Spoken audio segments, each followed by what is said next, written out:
We good? We good? Okay. Move into seats, please. We're going to start. I know it's an odd concept that we actually start at 6 o'clock, but we're going to do it.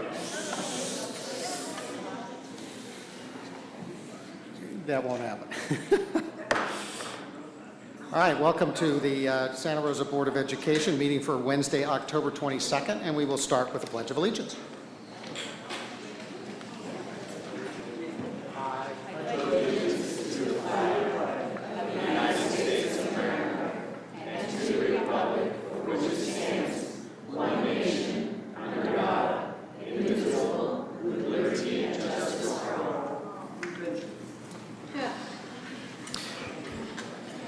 Welcome, and we appreciate all the support for the Giants in the audience with all the orange. That's excellent.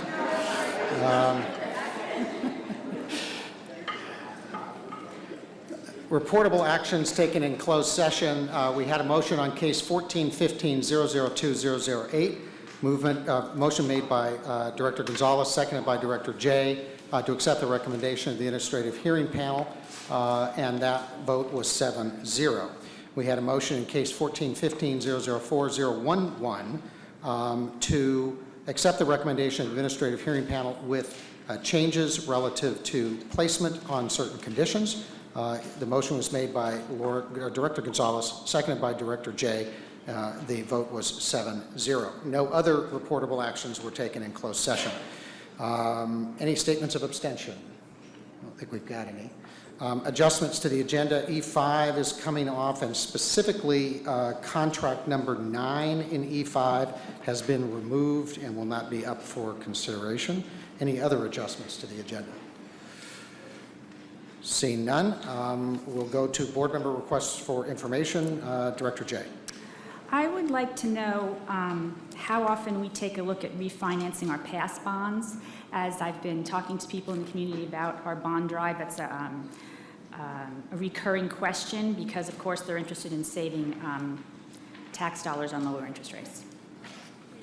Thank you. Any other board member requests for information? Okay. We'll move to approval of minutes. We have the minutes approval for September 24th, 2014. So moved. Second. A motion by Director Christoph, seconded by Director Pugh. Roll call vote, please. Director Christoph? Aye. Director Pugh? Aye. Director Close? Aye. Director Hanel? Aye. Director Jay? Aye. Director Gonzalez? Aye. President Carl? Aye. Student board member? Abstain. Okay, we'll move on to public comments. This is the item on the agenda where any member of the public can address us on any item that is not on the agenda. If you want to talk to us about an item that is on the agenda, and I've received one card for that so far, please fill out a blue card. We will make sure that you have time when that agenda item is discussed, and we will hear from you at that point. By virtue of the fact that these are not on the agenda, it's a rare circumstance that we, number one, we never can take any action with respect to it, but it's also a rare circumstance that we can make any substantive comments. However, hearing from the public is important, and oftentimes it causes us to be looking at things differently or changing agenda items in the future. So it does, in fact, have impact. You have 3 minutes each. We set 15 minutes for this, and I have 7 cards, and my recollection is 7 times 3 is 21, so we're about 6 minutes over. But I have I highly suspect that the folks that are speaking will all do about 2 minutes and 30, and work on yielding to the next person, and we'll all work together and figure out how to make it happen. So I'm going to tell you who's coming up. And Erica, you're first, so that you can queue up. We can be down here or either of the ones up on top. Erica Raffo is going to be followed by Seth Geffner. It's going to be followed by Derek Carroll.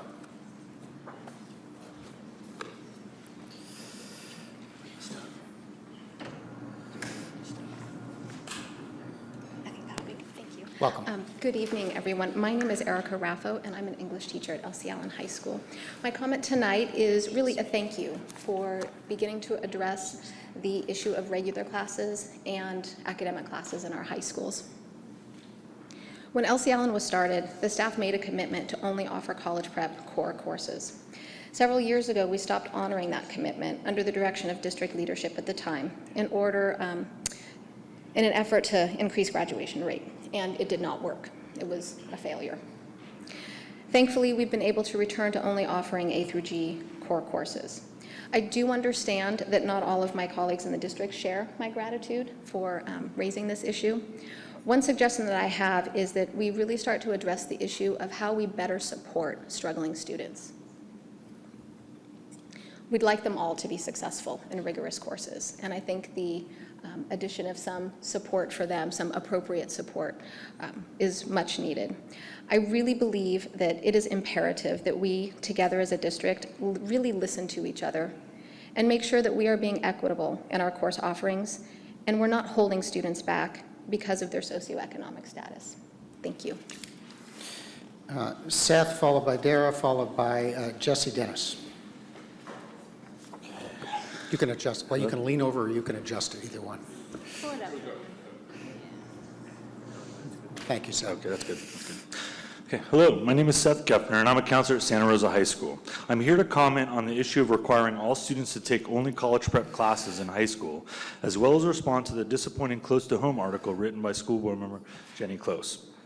Not only is her opinion offensive to the many counselors and teachers that work very hard every day to provide the best possible education for our students, but it is also inaccurate.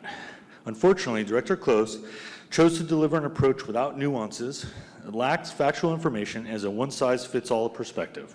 As a counselor at a high school that is often considered one of the most popular and desired schools in the county, we take great efforts to educate our students and parents on the decisions they make for their education. Because Director Close has chosen to not ask questions of the professionals who work directly with students on a daily basis, but instead rely solely on the information provided by the district office and California Department of Education, she has presented an ignorant response on the process of course selections by students and parents. This assumption that the counselors and teachers are making the final decision on courses for students is erroneous and misguided. At my school, each year the counselors present to students in their classes regarding the graduation requirements, as well as the college entrance requirements. We send information home in both English and Spanish for parents. We hold parent nights, college information nights, and attend parent group meetings like ELAC and STP. After our detailed presentations, we then meet with each student individually to review their goals, their parent-signed course request forms, grades, transcripts, teacher recommendations, and standardized test scores. And using all of the above information, we, the counselors, students, and parents, then determine their course placements for the following year. Ultimately, the parent has the final say in the level of courses the student is placed in. Santa Rosa High School has been commended and considered a model for our methods for registering all students. Unfortunately, due to a new district-imposed master scheduling timeline, we can no longer service our students in the same manner. Despite Director Close's opinion that we are making these decisions based on the color of a child's skin, this is not the case. The term tracking is not even accurate, as it implies that students are locked into only taking regular classes. Santa Rosa High School has many students who choose to take college prep classes in some subjects, but take regular classes in others. There are many appropriate reasons for students and families to choose regular class instead of a college prep class, and race is not one of them. If we want to discuss economics as a reason, then we have something legitimate to look at. Poverty is one of the largest reasons for not choosing the pure college prep curriculum. As an example, just today, I met with a student and her parents who are asking to go into a regular class due to the student needing to help work and also take care of younger siblings. Some of our students need to work more hours at their jobs to help the family survive and can't keep up with the requirements of a college prep class. Families sometimes will need to choose survival over college prep, and this is the reality, not just hand-picked statistics. Can I have a few more minutes? No, absolutely. I can't Okay. give you a few more minutes Okay. after deference, but I'll let Okay, you wrap well, there's up. no doubt that we should be reviewing and improving our educational practices and providing and encouraging more opportunities for underrepresented and disadvantaged youth. However, a one-size-fits-all policy leaves more questions than solutions. I challenge anyone with the views of required college prep for all to come sit with me and some of my families and tell them they are wrong for making the choices that they make, because we know better than their families. Thank you. Dara.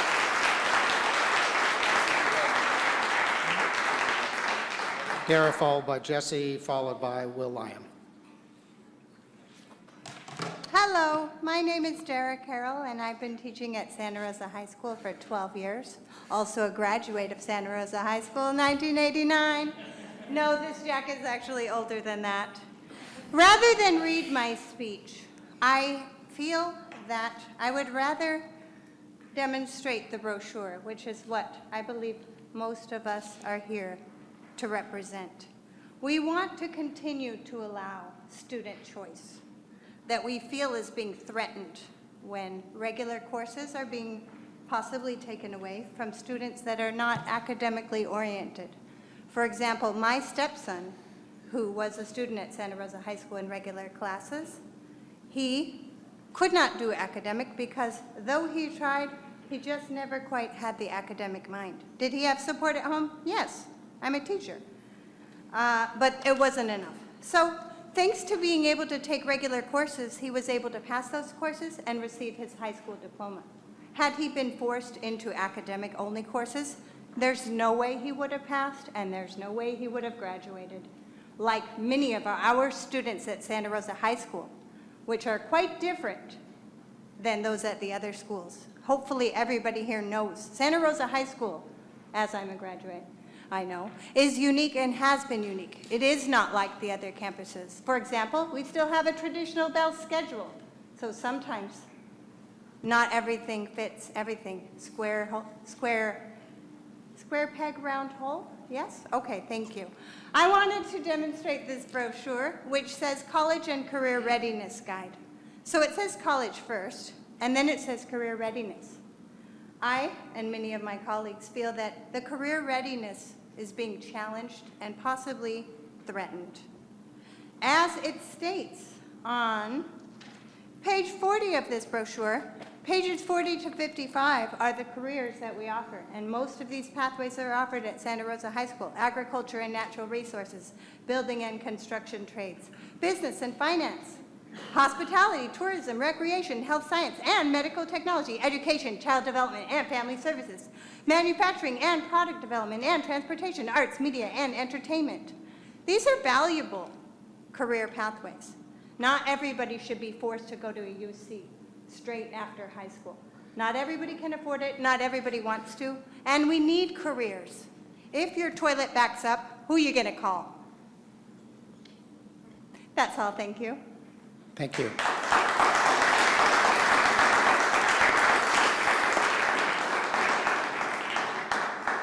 Jesse, then Will, then John Cortopassi.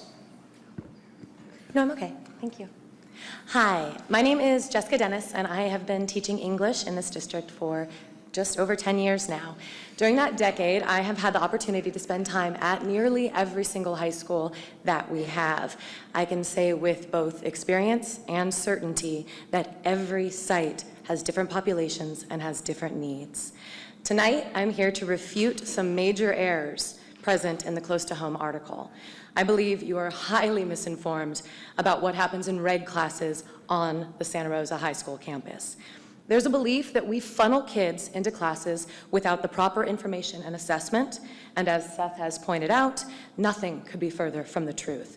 There also seems to be an innate misunderstanding about the purpose of these classes. Make no mistake, the majority of our students need to be there. This is for reasons of both remediation and the varying realities of their life situation. You presented a vision to this community, an ill-informed and incorrect vision to our community, that kids in reg classes have been written off. Nothing could be further from the truth. We are working hard to bring them up academically and give them the tools so that they can succeed in whatever path they choose. This includes the JC and college. We want them to go as far as they want to go, whatever that will be. But we recognize that we have to meet them at their skill and their ability level, and sometimes that's 5th grade. 5th grade English students cannot pass a real academic A through G course. They cannot. And 2 years of D's and F's will hurt them. And they will not continue on. They will drop out. And that's not okay. We offer them an opportunity for success and to build on their skills. At our site, Reg is a place for support and remediation. We do talk about college, constantly. We do work constantly to raise the students' skill levels, and we do recommend and push students to move up and into the academic classes. It happens often, but it's only when it's appropriate for them to do so. We have a moral obligation to give a rigorous, valid course load to all our students, and we want to honor that.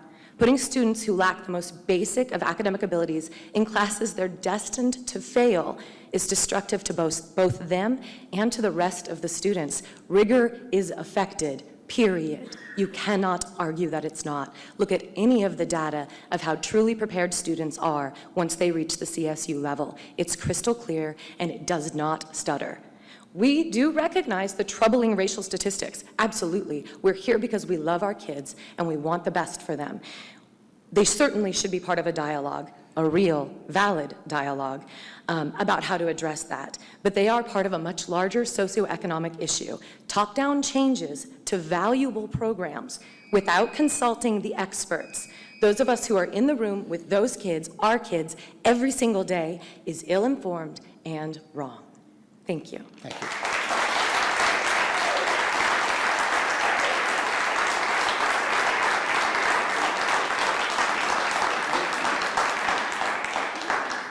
Will, then John, then Jim Rudisil. Taller than she is. Good evening. I'm William Lyon, also here to talk about hopefully trying to save rate classes at Santa Rosa High School. I specifically want to address a comment in the article, just a phrase, low expectations. And I would just want to clarify that we have high expectations for our rate kids. They're not the same end goal, but the expectations are high. And I want to give you a couple examples of that. I want to just compare my AC seniors and my reg seniors. I've been teaching predominantly seniors. This is my 9th year doing that. And the curriculum is pretty established. I open with Brave New World with my AC seniors. They read the novel. They write a 2 to 3 page literary response, MLA style, that's college readiness. We do 3 drafts. We spend about 8 to 12 hours on these, really trying to get that final draft to be college ready at the English 1A or English 101 level. And that's my goal. If you got to be ready. This has got to be able to score at the freshman college level, or you need to go back and do it again. They average about 2 hours of English homework a week in the first quarter, and actually all year, my AC kids. My reg kids, instead of reading one novel whole group, we use Accelerated Reader, which is an independent reading program in which we figure out what grade level the kids read at. Some of them in the 12th grade read at the 5th or 6th grade level according to the tests that we give them. And they have 155,000 books to choose from. We don't own that many, but we have access to that many quizzes. They read a book, they take a quiz, they get their points, they meet their goal.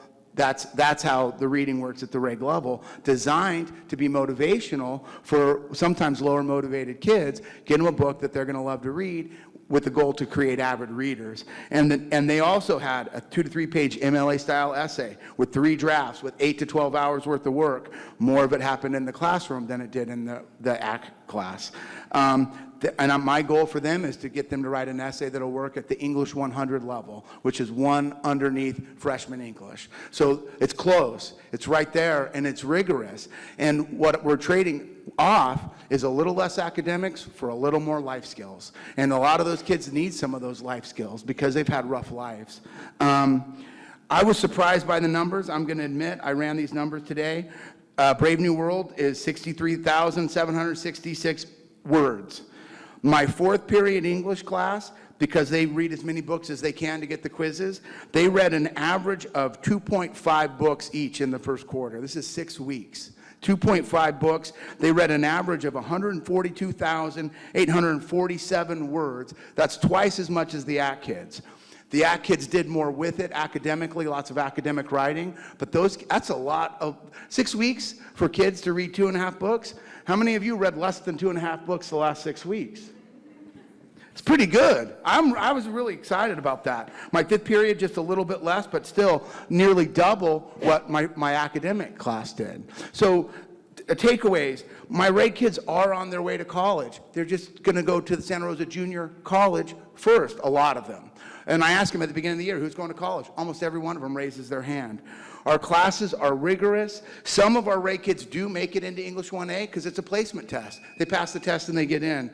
Big picture, our rate classes are not a cesspool of apathy. We have vibrant classes that are helping kids get ready for life after high school.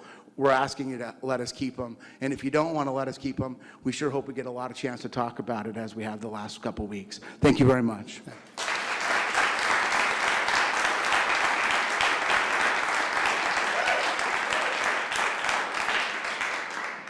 John, then Jim. Excuse me while I drop this. I'd like to thank you for the opportunity to come and address you.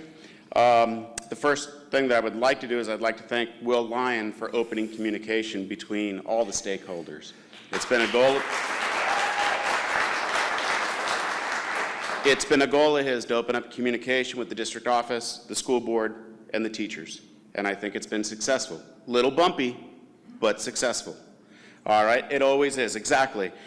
Things that I've seen, more communication back and forth between school board members and teachers in terms of emails. That's a positive. The informal cabinet meeting that was held earlier this week that I went to, that was extremely positive. The offering of the district office to have some input into our newsletter, the SRTA newsletter, again, extremely positive. Part of the goal of the LCFF, the LCAP, is to increase communication, get honest and open communication and buy-in from all the stakeholders.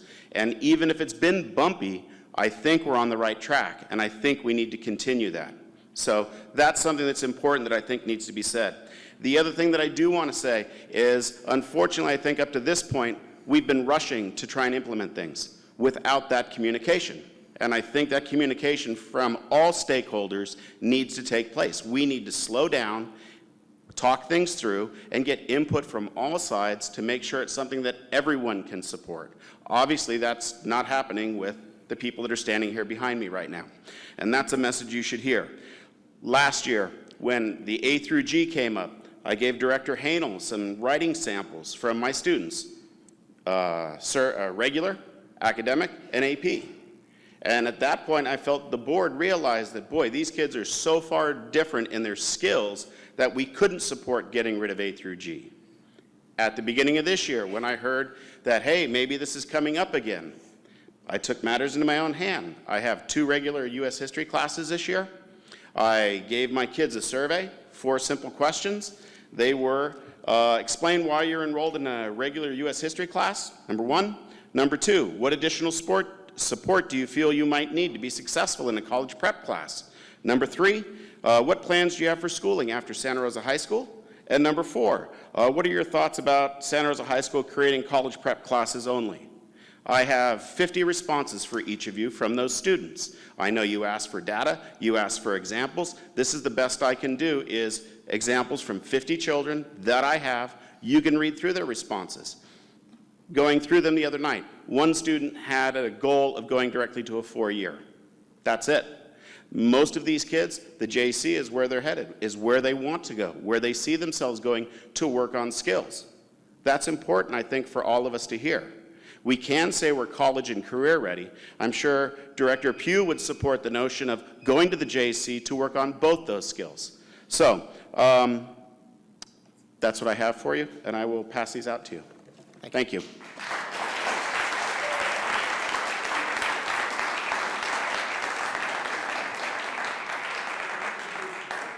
Go ahead, Jim. Yeah, you don't have to walk and parade all the way in front, John, so we'll pass it along. Hi, my name is Jim Rudisill. I'm the Social Studies Department Chair at Montgomery High School, and I've been a teacher in Santa Rosa City Schools for 14 years. What I need to come up here and talk to you guys is about process. I really appreciate what my colleagues at Santa Rosa High School have had to say, and as an alumnus of Santa Rosa High, it makes me proud to hear them speak. At Montgomery High School, some departments have decided to eliminate survey-level courses. The process by which that was decided has not been systematic. In my department, I actually had to find out on accident that the courses were being eliminated. I walked into the office of my vice principal.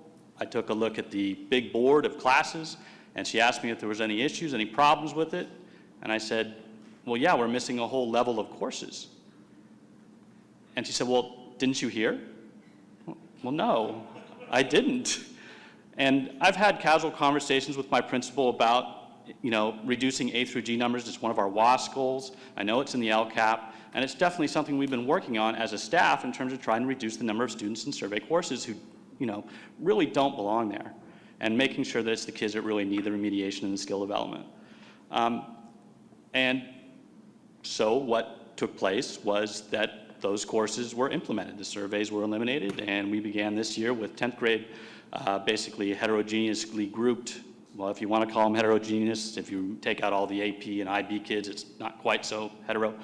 But those courses have continued. After the decision was made, I met with my department, we voted on it, we voted against it. We wrote a letter to our principal that was 2 pages long. First page dictated all our concerns with it. The second page, all our resources that we were asking for and solutions that we thought would help. Needless to say, we've been given some resources, but not sufficient to really do the task that we think is necessary. Whereas most of us are still not in agreement with it. What we've seen in our ACT courses is a dramatic increase in Ds and Fs, and students who, due to lack of sections, are being grouped because of other departments, are being kind of clustered into certain classes. So you're not getting the students who need the most remediation, the most skill development, evenly distributed in the sections, which is typically how a heterogeneous model is supposed to work. Instead, we're seeing large clumps, and it causes the course to not really have any integrity as either a remediation course or as an appropriate A through G course. And so that's kind of where we're at right now.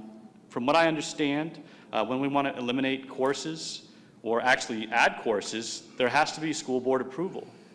It has to go by the board. I'm not sure if this has been an agenda item. I'm not sure if there's been closed session meetings.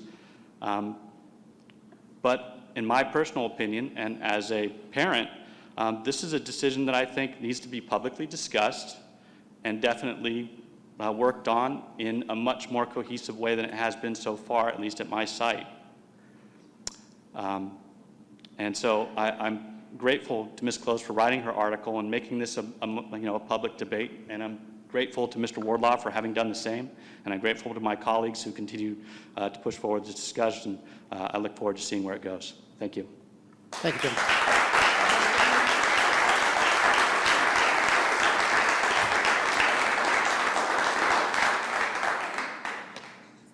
Yeah, that's it. Those are my cards. You want to make a comment? Sure, go ahead. I appreciate you all coming out here tonight and all of the comments that have been made. It's interesting as a board member to have such a different interpretation of a close-to-home article than teachers have. I went back and read over Jen's column, and I didn't find the word teacher in it once. What I did read over and over again was district, district, district. Last time I checked, that would be the board. So, I mean, the district, we set policy, we set vision. So we've been having talks about college and career ready, as you all know, for the past year, and it's the creation of our strategic plan, local control funding formula, and actually being exposed to numbers that we really hadn't been exposed to before. And I think there's a good reason for that. Up until recently, we've all been focused on No Child Left Behind. And as a board member, we were very, very concerned about graduation rates, increasing graduation rates, getting schools out of program improvement. When are those API scores, AYP scores, all those things that have driven all of you insane and made you feel disrespected. That's what this board focused on as well, to try to move our district out of program improvement. We're out from under those trappings now, and we have the ability to make our own plans and find ways that we think are the best way to address the needs of all of our students. So when I read Jen's Close to Home, I reflected on my last 10 years as a board member. Where have I been? How are these numbers? We're below in the state in terms of so many areas. And how could this be? Have I been negligent? Have I been lazy? Have I not been paying attention? I've been paying attention to something that no longer is of concern. It's no longer being respected. It's no longer being implemented. We're no longer accountable to. That's what I was paying attention to. And I think what I saw in the Close to Home article is a new board member who came on with a fresh set of eyes. At the same time, we have a new superintendent and we have new assistant soups who are all focused on now the local control funding formula, local control accountability plan, and yes, there are a tremendous amount of things going on in this district all at one time. So John, Mr. Cortopassi, I really do agree with your comments that perhaps it's best to slow down and have really open communications. But again, I thank Jen for that. I thank Margaret Wardlaw for that, because sometimes these things that set people off create these kinds of opportunities that normally we wouldn't have. It creates the interest that normally a lot of busy people might overlook and say, you know what, I see that's going okay, I'm going to let somebody else take care of that. So I see this as a positive thing. And I really appreciate the comments from Erica in the beginning. She's seeing great success in this, and I think we do need to hear from both sides. One thing I find fascinating is it's just Santa Rosa High is showing up here tonight. Now, I know there's a lot of passion in your school and pride in your school and what the students you produce, but let's be clear. If we're saying we're going to produce college and career ready, that does not mean children who need remediation. That also does not mean we're going to meet that goal 100% all the time. And there is no one on this board and no one in our administration who is saying that's our goal, we're going to go A through G requirements only. I know there's not one person sitting up here who has said that. There seems to be an hysteria growing around this that I think, again, we need to take a step back, slow down, and talk to each other more about this. Because no matter what, the districts that we've talked about in the state that have gone A through G, San Jose, Long Beach, there are kids who are not going to make it. There's a safety net for those kids too. Just because we're talking about doing things differently does not mean we're saying that the people who have been teaching our students up to date have done it incorrectly. Not at all. We're saying we have an opportunity here to take another look at this, and the numbers are harsh. So let's look at them. And it doesn't mean that people are personally responsible for them. I take personal responsibility for not looking at this sooner and not being the one to look at it through a new lens. That's my job to do that. So when I read the article, I was kind of like, what's going on with all these people here? I mean, I never looked at it as a condemnation of your work. Never. So I just would like us to, take a step back and move forward cautiously and respectfully, and maybe think about where another person is coming from, the direction they're coming from. Thank you. Larry. I'd like to thank all of you for coming out tonight. A couple of comments. One, Erica liked to take her school as a model. They came together. They had a consensus in their school as how to move forward. What I hear from Montgomery High School, that didn't happen. I think John Cortopassi had an excellent suggestion. We need to slow down. There's no way a department chair should learn that regular has been taken out by looking at the schedule. That should be a long debated discussion in the department. When I started teaching in 1966, tracking was a debate. It still is. I believe race is not part of the debate. I believe it's student grouping, and I think, as long as we don't have preschools in the state, we're going to have kids that fall behind, and unfortunately, those are mostly kids of poverty. Another one said, what do we need to talk about? We need to talk about how to support struggling kids, how to support them early on, how to form education coalitions from the very start that mandates preschool and thus equal opportunity for all students. How do we get after-school programs so all kids have the same equal opportunity to succeed? When you get to high school, you're handed kids that are way behind. They're in the 5th grade reading level. Elsie Allen has a different solution. I think we all want the same thing for our students. Everybody up here in this podium does, in this dais does, everybody in the audience does. And there's a way to support struggling students. I'm hearing that yes, there is rigor, but I ask the departments this, and I ask all of us this: how do we know there's sufficient rigor in all our classes that we teach? How do we collaborate with our department? How do we collaborate with our peers? Are we open?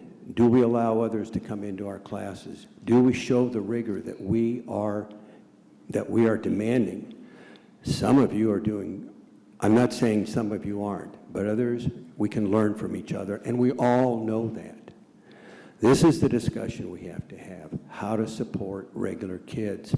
And as the WASC report says, how do we minimize survey classes? How do we integrate more kids into academic programs? Because that's what was recommended by the WASC.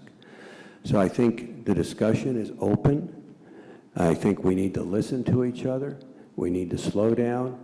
We all know what we want for kids. We just need to learn how to come together so we can deliver it. Thank you. Let's be real careful in our comments.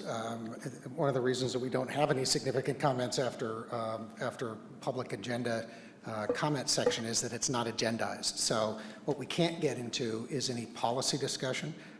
We clearly should continue to have the discussion. John's point about communication, and a couple others picked it up as well, is really critical, and the way to do that is to make sure that we have agenda items in which we can have those discussions. So I want to caution the board because I don't want to violate the Brown Act. Thank you. Appreciate that. I'm going to let everybody make a comment that wants to make a comment, but let's stay away from policy. Director Close. Thank you. So I heard you all were coming, so I jotted down some notes that were sort of on topic, but I realize now this is really not the right time or place to talk substantively about the issue, and that we're going to have a lot of time and opportunities to do that.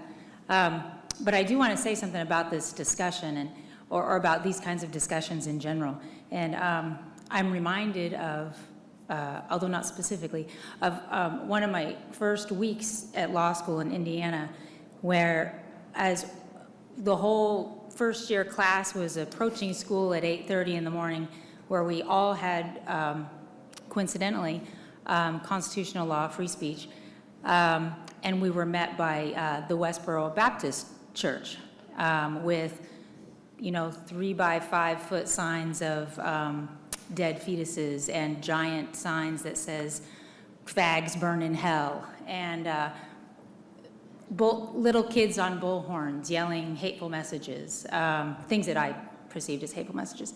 And we all stood and silently and were stunned by it, and we were all late to class.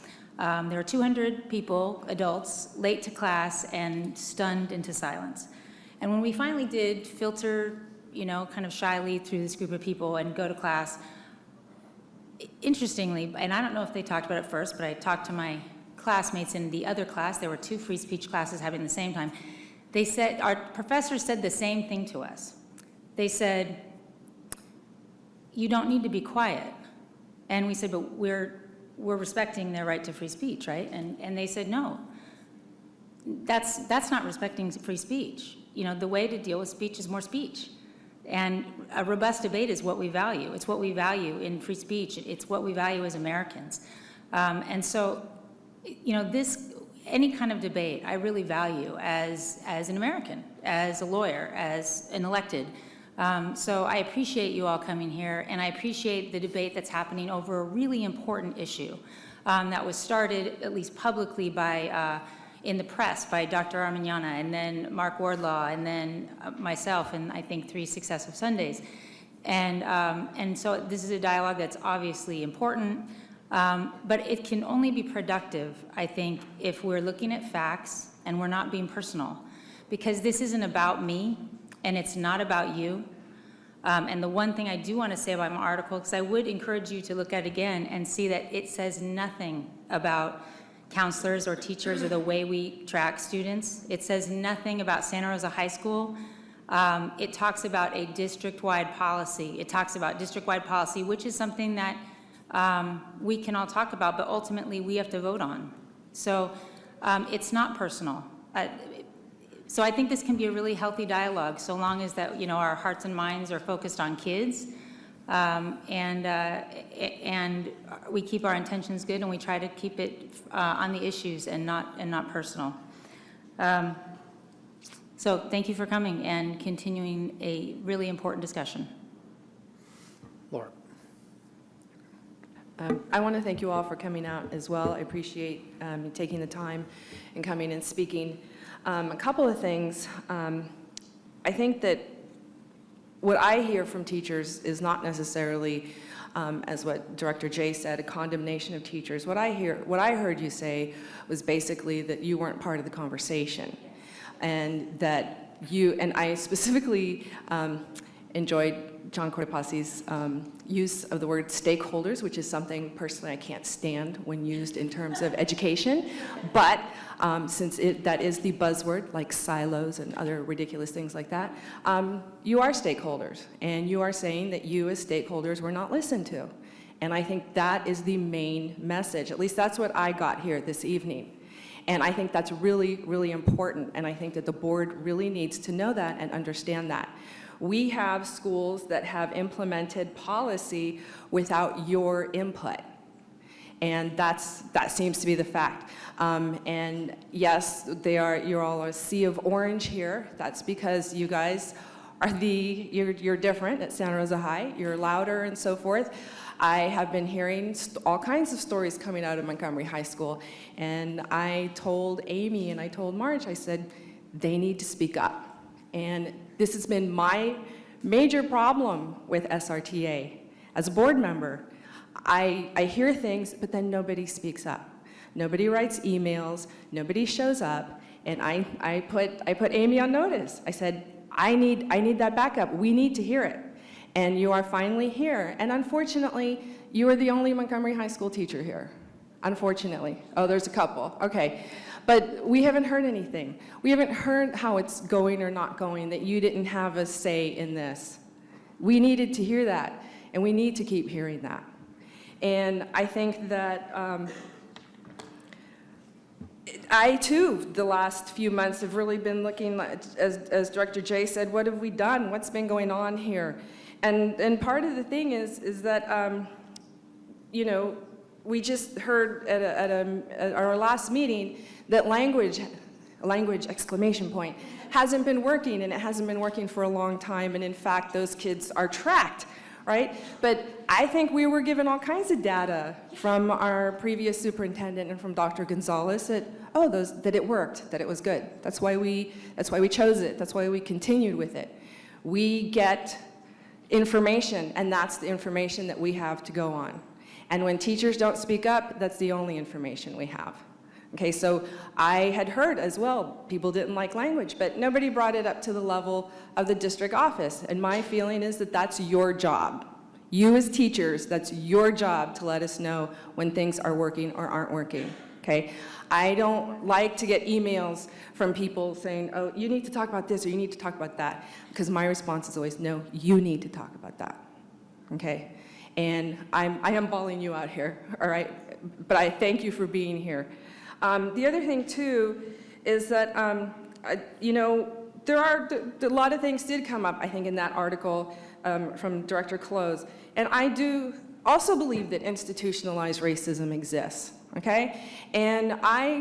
But the thing is that it exists in all kinds of ways. And teachers don't always see it, okay? We don't. I, as a person of color, see things differently than other people do, okay? And yes, I do believe that poverty is the biggest reason, but if you look at those poor people, most of them are people of color, okay, in our schools. So you can't subtract, you can't take them away from each other, okay? all right? It just say it's just poverty. There's all kinds of things mixed in there.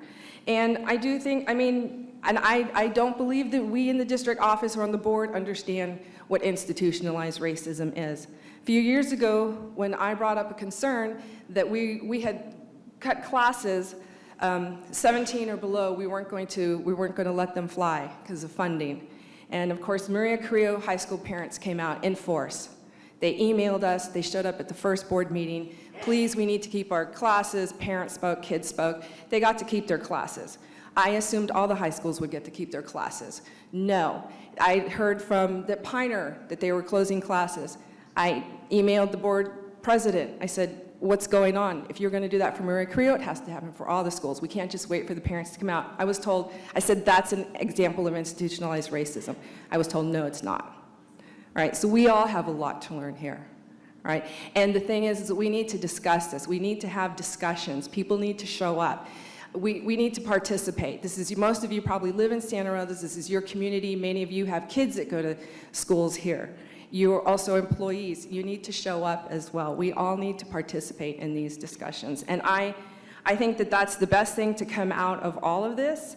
And I hope that we on the board and the district office are listening, that teachers are not feeling like they're listened to. I think that is the most important thing to come away with this evening. And if we deny that, we are going to continue having these problems. So thank you for coming. Director Pugh.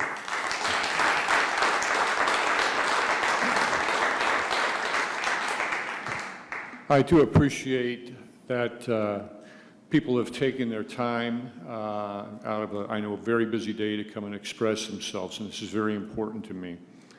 I know that when we first constituted the strategic plan, one issue that we never talked about, and we couldn't, and we knew that at the time, was what does college and career really mean? And I know that my interpretation of it was that college meant building skills to the highest level possible and trying to increase those skills gradually, incrementally over time, a realistic goal. Career also was something to catch students, to teach them skills, not just a remedial alternative to the college prep courses. So when I looked at college and career ready, I think I do have a different interpretation than at least a few of the other board members. But I will tell you this, I, in my many years of teaching, experienced many top-down type of reforms. At Pioneer High School, we had restructuring, and ultimately it was supposed to start from the ground and go up, but it came from the top and went down and was a failure. Then we had No Child Left Behind, and we all know what that means, to raise the bar up high and not give us the wherewithal to do the job. And then it was Race to the Top. How absurd can this all get? If it's anything I've learned in this whole process over these years, is the spirit of the LCAP gives me hope. I think the fact that people are here tonight to talk, and hopefully parents as well in the future, is going to be the basis to build something that we can really stand by and is really going to make a difference.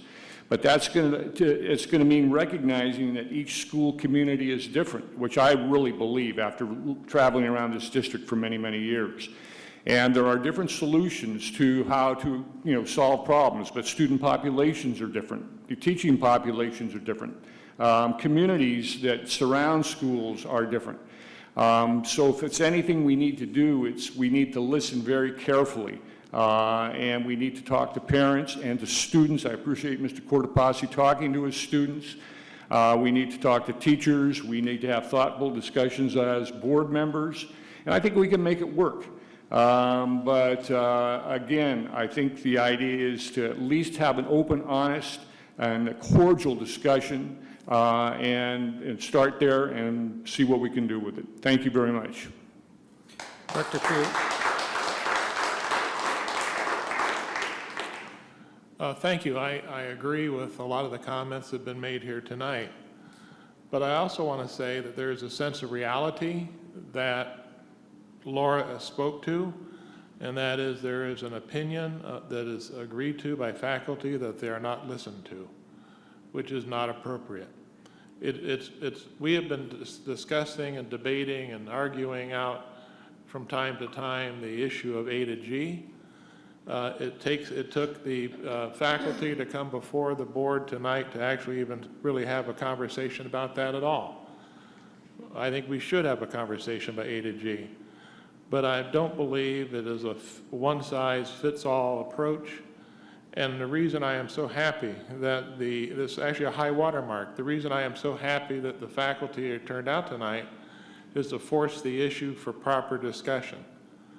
Why is Santa Rosa High here? Well, there are a lot of reasons, I assume, but one is because you still mostly have your classes. Others don't. I would imagine that unless you stand up and make an account of yourself, that I don't know what you would have next year.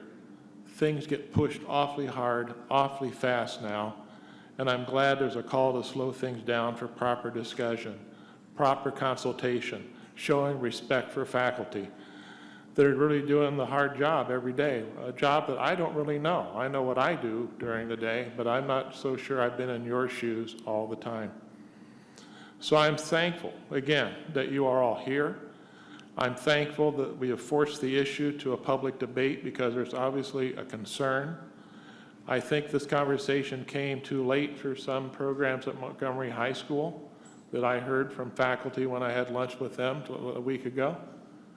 And hopefully it's not too late for Santa Rosa High. We need to do the right thing for kids, and we have to figure that out.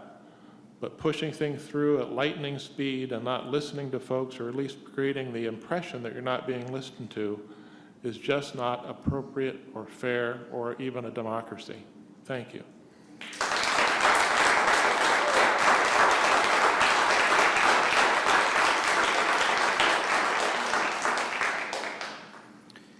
I think something that Director Christoph probably taught my son in AP government was democracy is a messy thing. Sometimes people say to me, how can you listen to public comment, not tonight's public comment, because it was all focused on education, but sometimes we get comments in here and I'm wondering, where did that person come from and what meeting do they think they were in? And people say, well, how do you listen to that? And it's really easy because I'm glad I live in the United States. I'm glad I live in a place where there is that democracy and there is the ability to communicate and say whatever you want, other than there's a fire in the building. There's some constitutional problems with that. But within bounds, that's there. And I think what that does, and frankly helps me, is it makes this job easier. Because the lack of communication, the lack of people willing to stand up and say something means that I have nothing else to go on. And so Wednesday nights generally aren't very interesting to people.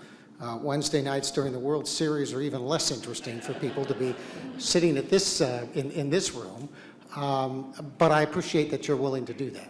I appreciate some of the comments that I've heard from a number of folks, not just teachers, frankly at the administrative level as well as at the certificated level, that there is more communication. Will, you said that to me at a candidates debate. It's a matter of getting more communication. So hearing these things is helpful in terms of policy decisions down the line. It is very clear to me that A to G is not going to be a graduation requirement in this district, at least as long as I'm on the board, and I think as long as everybody who's up here right now is on the board.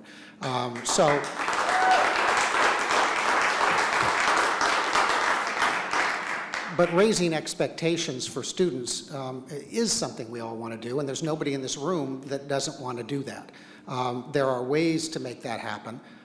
One of the ways was not No Child Left Behind, to tell us in 7 years, 100% of your kids will be proficient. Okay, but how? Well, nobody told us that, and certainly nobody gave us the money to be able to do the interventions necessary to get to that level. So it's an imperfect system. It is left to the local school boards to deal with that, which has its imperfections. And school boards have to rely on the information that it gets and the people that are willing to say something to get that information to us. So continue to please do that. Continue to please email. I've asked SRTA to make sure you continue the practice of sending out the email that tells us what you think about items that were here. I wish others would do the same kind of thing. The more information you can get to us, the better the decisions are. And I appreciate the communication concept with respect to it. I think there's a lot of information that's going around that if we don't talk, we're getting different views of it. It's the old telephone game. I'm going to tell one person one thing, and they're going to tell 10 people, and it comes out the other end. It's like, what did he say? That's not what I said. We've all done it. We all understand it. So the more of that communication, the better. I applaud district office, and obviously the comment was made by John. Having these open meetings where people come in and talk, what a great opportunity.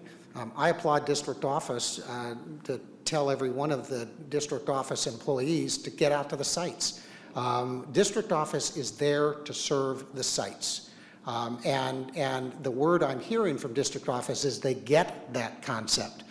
It's bumpy road to get there, but it is a substantial change in culture. It is a substantial change that is taking us some time to get around to making work. But I think everybody's intent is right. And I think that what I heard tonight was nothing other than intent to have kids succeed. And John's 50, 44 of them want to go on to JC. I won't tell you what a couple of them want to do. If you saw me up here reading and laughing a couple of times, it was like, really? Okay. But then you don't know how serious they were when they made that. And so I think that's important information. It's important to hear from all stakeholders. We will get there, but I am more confident that we will get there now than I was 3 years ago. And there's a real value in that. Seth, you and I sat on a committee 3 years ago where we had significant concerns about how scheduling was going. This year, it's a heck of a lot better. We've got issues, as you've raised, in terms of your ability to do your job, and folks hear that, and there, again, an imperfection with respect to that. But at least there are people that are willing to say, yes, that is a problem, and how do we deal with it? Because it directly impacts kids. And there's nobody in the room that doesn't get the concept that we need to do whatever is necessary when it directly impacts kids. If we can stay on that one and stay with that and continue to have the communications, we're going to be a lot stronger for that. So thank you.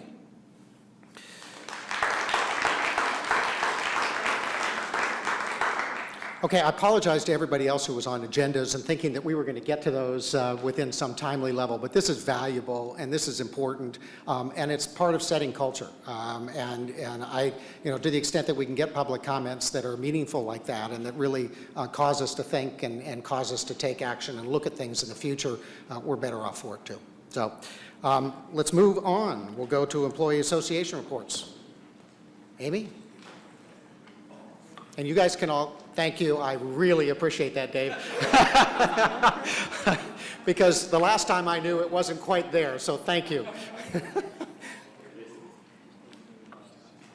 Just like this, is that it? Did Tammy say she didn't want Like about there? I'm sorry? Is that good? What? Tammy's here. I will. I guess like this.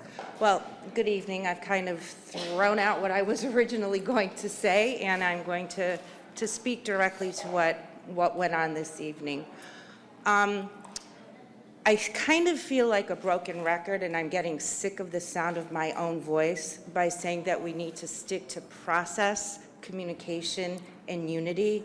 I feel really, really strongly that if this is just the issue of the day. A through G right now is just the issue of the day.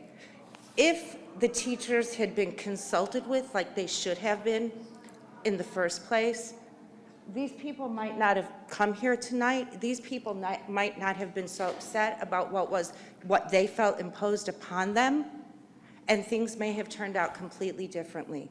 But because we've been left out of the conversation until after things take place, there is a communication breakdown, and teachers feel because things are imposed upon them, well, okay, it's already done, so now what do you want me to do about it? This is what is coming down from the top, and so now that this is coming down from the top, I guess I need to do what I'm being told to do. So I really would like to go back to the process. We absolutely have the right to consult with you on process, and anything that impacts negotiations, we have the right to bargain. So if you look at the LCAP, just about every single thing in that LCAP is something that either needs to be consulted or negotiated. So the next time a decision is made about a wellness committee being made, about A through G regular classes being dropped, whatever the issue of the day may be, please remember that SRTA is here, does have the right to consult with you, and we do have the right to negotiate the impact of that consultation. Thank you. Thank you, Amy. Bill? Tammy? Evening. Good evening. One of the things that as I sat listening to staff members, is the responsibility of CSEA 75. It is our responsibility to reach out to board members, district office, when there are concerns, and how we need to improve what we are doing for our students with this board in this district. And what I'm taking back to our membership tonight is we have a lot of work to do. We learn something on a daily basis, and it's not just for the students, it's also for ourselves. And I want to thank the members of Santa Rosa High for coming tonight and for allowing me to hear and to hear back from the board. Thank you. Thanks, Tammy.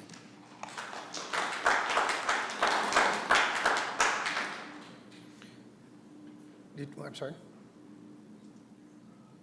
Okay, we'll move on to superintendent's report. Good evening, everyone. Today marks the 1-year anniversary of the death of Andy Lopez, and I want to take this moment to really thank and appreciate the staff and students of 3 of our schools most affected by this. Cook, Comstock, and Elsie really faced this tragedy the most closely, as it was in their neighborhood, it was their families, it was literally a student that had been to their schools. And I think it cannot be underscored the amount of stress and trauma that the staff and students experienced through this very complex issue that rocked our community. I'd like to say and really congratulate the staff on listening to student voice about how they were feeling, how they were doing, what the students need, and really what the staff needed in terms of self-care, as this was a huge unexpected issue that the adults too had to grapple with and deal with and find their way through while still maintaining their professionalism, their integrity, their commitment to instruction, and that is certainly no easy task under such emotional trauma. Our staffs at all of these sites, and I'm sure many others, I highlight these 3, again, because they were closest to kind of this epicenter of crisis. Our 3 staffs, those 3 sites and their staffs created wellness rooms and addressed issues of civic engagement, of how the students were feeling about their own community. They gave them space to grieve, they gave them space to hope, they gave them space to talk, and to really address an issue that our community, the adults in our community, are still struggling to address.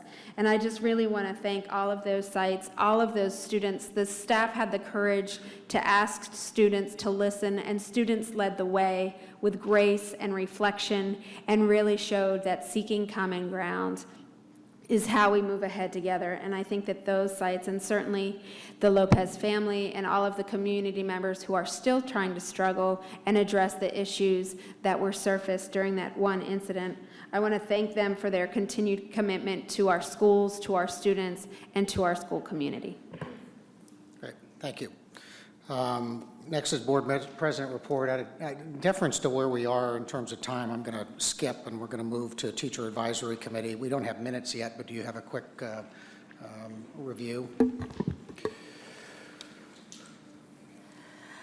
We talked about 5 different topics. The first one was the lack of adequate substitute teachers.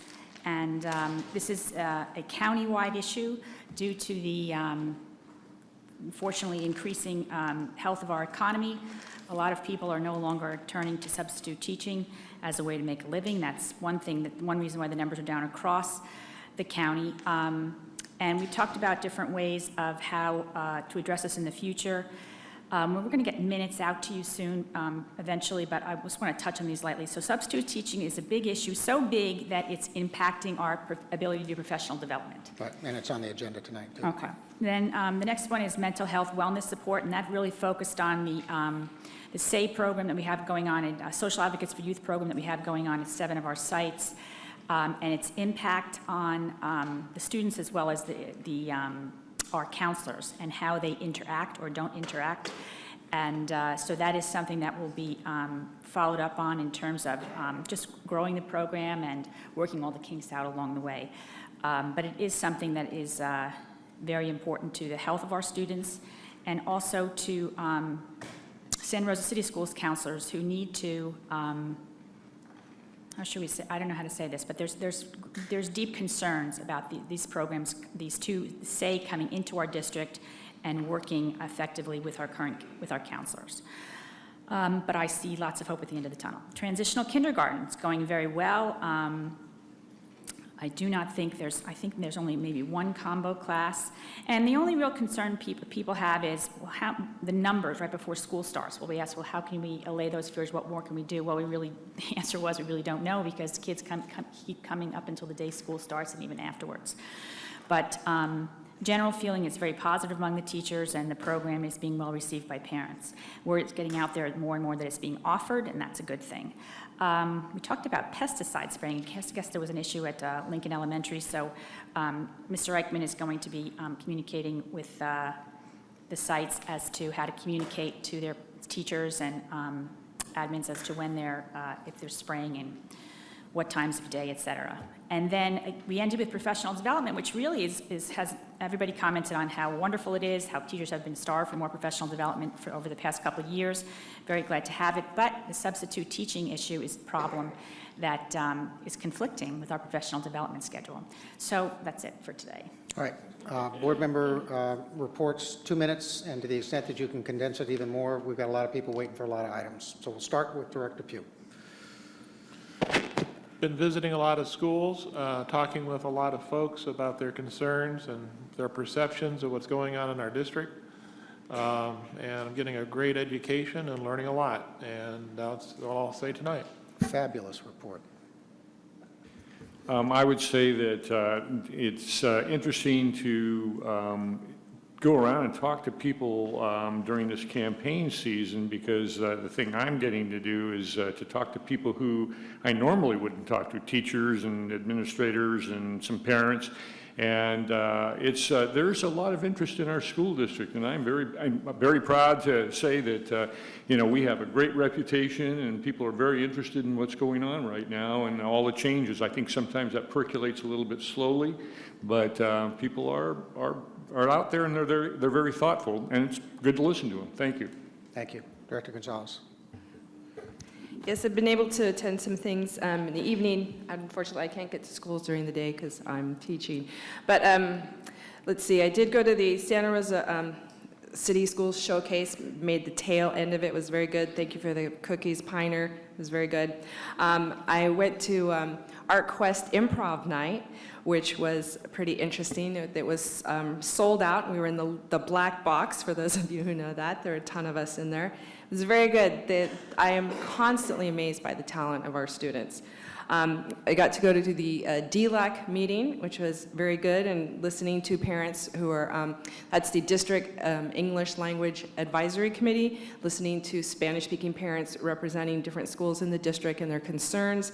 I went to the LC Allen High School Health Center opening, again, making the very tail end of that, because I have many things going on.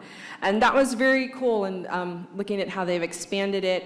And one of my good friends, Lori Lynn Hogan, is part of it, so it's very good to see her and that she's part of that, and the wonderful things that they're doing and the many students that they're serving there.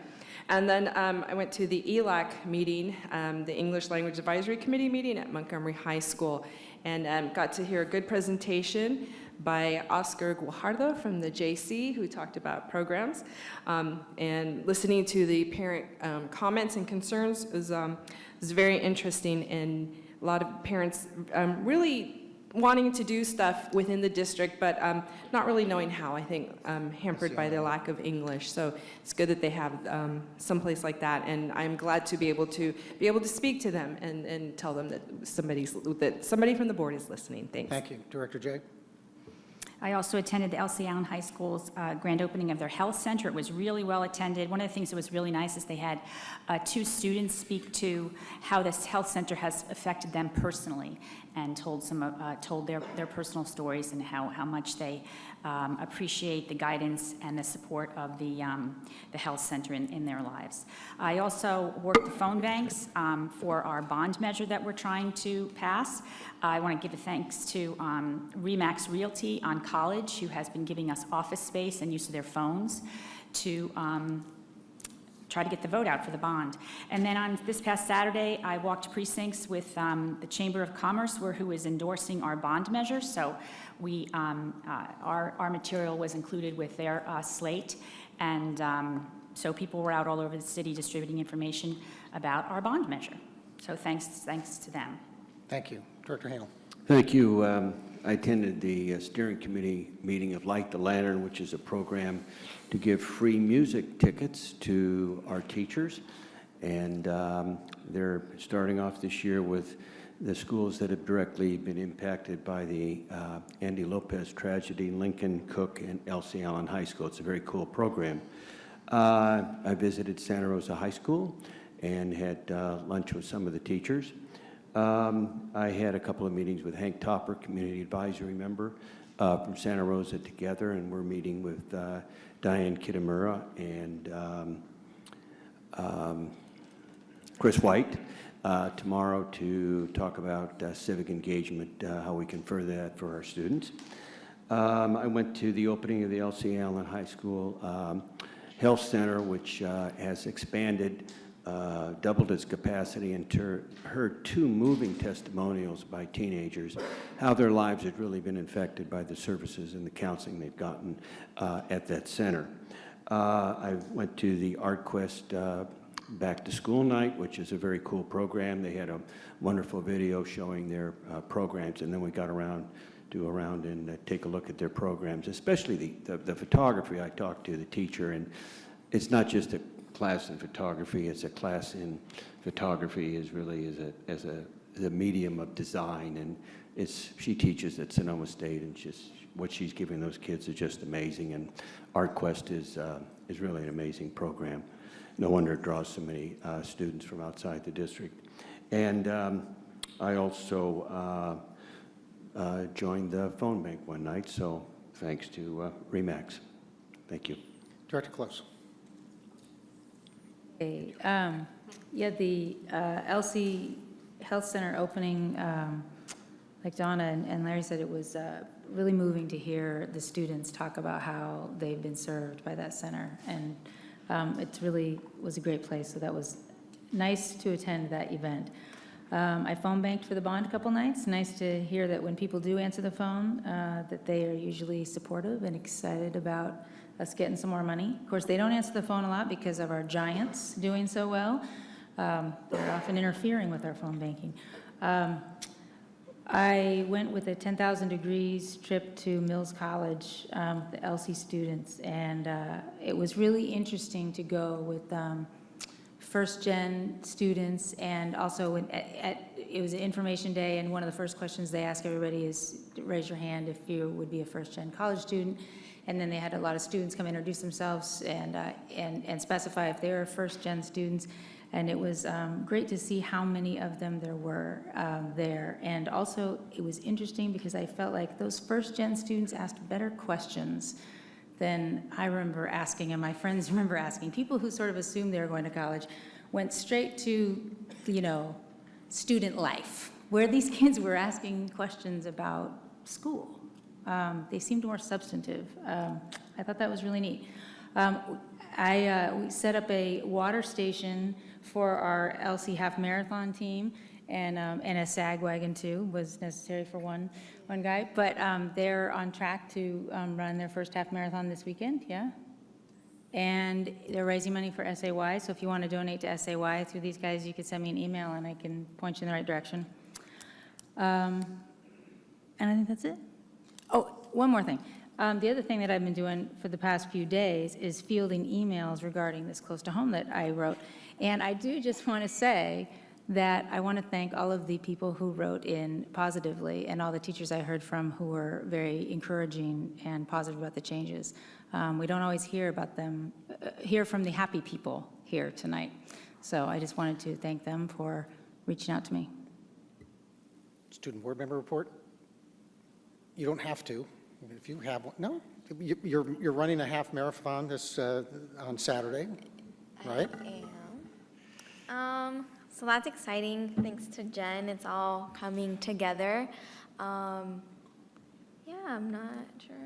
Yeah, just kind of excited. And if anyone wants to donate, that'd be really cool. To fundraise for SAY, I work with them, and I started up their food drive program. So that's also really exciting, just to kind of get all that together and help me with my dreams of becoming a social worker. So, yeah. Good luck. Thank you. Very good. CSBA, NSBA. Short report tonight. CSBA continues its effort to repeal the cap on school district reserve levels. We are still rather skeptical of Prop 2, and we're also in opposition of Prop 46 because of the financial impact it will have to all of our districts. You said it was a short report, so she put it on for 10 seconds is what happened. happened. That was really short. I just Laura's can't on talk top of this, faster so. than that, you know. And then on the National School Board Association, we're having a meeting in Arizona coming up in the next couple of weeks. We'll be working on reauthorization for ESCA and IDEA, although we realized nothing was going to happen until we have a new president. Thank you. Thank you. We'll move to consent. Director Jay. I move approval of E2 through 4 and 6 through 9. Second. Thank you. Motion by Director Jay, seconded by Director Gonzalez. Roll call vote, please. Director Jay? Aye. Director Gonzalez? Aye. Director Close? Aye. Director Hanel? Aye. Director Christoph? Aye. Director Pugh? Aye. President Carl? Aye. Student Board Member? Aye. Motion carries. E5, first contract 9 was pulled. And then Director Christoph, did you have questions? Excuse me. I'm, again, just trying to get a handle on all of our service contracts. This comes up every few weeks, and I'm sometimes astounded by the amount of money that is involved here. And this week's consent items total $341,734. And I want to thank Steve very much for putting this on a spreadsheet and giving us kind of a visual to go by. And then, of course, there are documents within the packet as well. But my concern is primarily with process, and I just would like a little bit more information on items 8, 11, and 13. Again, how many vendors were available to provide these services? How were the vendors selected? Who on staff made the decision? Were teachers, parents, and anybody else consulted? How will we evaluate the service, and how will the results be shared? If you take this to the next level before we go through each of these items, I'm not sure what our total is for the year. I'm guessing 9 million. I don't know what, this is if it were the same every week, every 2 weeks, but it's not.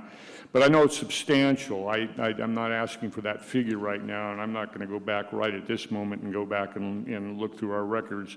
But my guess is that our percentage of services is pretty high compared to other districts. I know we're very complex, and we've got a lot of changes going on. But this is information and a process that I'd like to get a little better feel for. So, Steve, I would start with item number 8, and if you can explain a little bit about, this contract. I'm actually going to explain thank you, about the Socorro. contract. Thank you. Yeah. So when we started this school year, we presented information on EL students. We've talked, even Director Gonzalez brought up today, how some of the historical data we have on English learners is not what we want or expect or desire for our students. We have legal requirements, actually, as Director Gonzalez mentioned, in terms of ELAC and DLAC, there are lots of things that by law we must provide to English learner parents, and we receive funding to do so. One of them is have a legally compliant and robust master plan. It's required by the Department of Education. One of the things that we have not had historically is a very robust master plan, or as our parents frequently tell us in ELAC or DLAC meetings, kind of services that are meeting their needs. Norm Gold is a state-recognized CDE. He used to work at CDE, and now he's a consultant who does specifically this work. He is highly regarded in the state as one of the top people. This is not about instructional delivery. This is about the programs that exist at the district level and are then in the site. And so it requires bringing together some teachers, administrators, parents, and students to talk about what are the services, what are the legal requirements. And so I appreciate that you brought it up so we can explain that. As consultants, we don't go through an RFP. That isn't something where you put it out to bid. You really look for the best people. So looking for other districts who have successful master plans, who have documents that are useful, that is what drove our decision. And those Title III funds, we included the funding source specifically for the board and the public to understand that these Title III funds are specifically for those types of services to serve English learners and their families. So Socorro, when you say it's our decision, you are talking about yourself and? Diane and Dana. Okay. And there wouldn't be other people out there, or were there other people, but this was a superior choice, or I'm not sure how, I mean, I know he's recognized and you believe in him, and that's fine. Yeah. But are there other people that provide this services, just as a question? I'm sure there are. Okay, okay. And then the next one, thank you very much. The next one is item number 11. And this is the positive behavioral intervention and support training. Same questions regarding that. Were there other vendors and who made the decision? Right, and we made that decision for the grant. Those are grant funds that we won, the over $4 million that we won for teacher training. And for both of them, they had providers that they recommended, and so we're using those. We have a quality of standard that we believe in for our teachers, and I think we've showed that through the people we've hired for the past 2 years. They're people that are well received by teachers. So we do have expectations when we have these people come on campus. We haven't met with them. In particular, 13, that will be our own people training our own people, but there is a service provider because it is mental health youth awareness. It's very specific style and type of training. We will be training our own to train us here locally, but there is a provider of that the feds wanted as we were applying for that grant. Okay. So these decisions are from a very limited pool tied to the grant, and the dollars that we won were both to pay for our teachers to attend and to pay for these consultants. Okay, thank you. And then the last one, same essential question. We have National Council for Behavioral Health, and the process would be the same, is that right?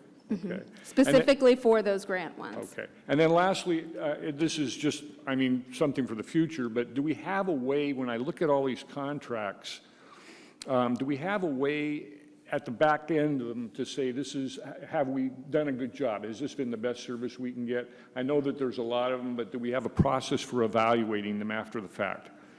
As you know, the teaching and learning is such a complex process. There are layers that we look at. The first is the teachers who attended that training, did they believe it was useful? So for things like bringing in the math consultants who weren't here, but as a previous one, do we believe, one, that at a professional level, their services met our quality of what we were expecting? So that's level one. And then the second over time is the impact on student data. And so that's not immediate, but that would be the second indicator as we look at, was this training worth it? Okay. So the first layer is teacher feedback. Okay. All right, well, thank you very much. I appreciate it. Thank you. Any other questions or comments? Otherwise, it's ready to go. I move item E5. Second. All right. Motion by Director Christoph, seconded by Director Close. Did you have anything else? Director Christoph? Aye. Director Close? Aye. Director Hanel? Aye. Director J? Aye. Director Gonzalez? Aye. Director Pugh? Aye. President Carl? Aye.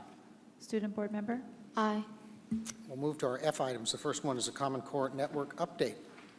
Assistant Superintendent Kitamura. This one and I right there got pulled. Yeah.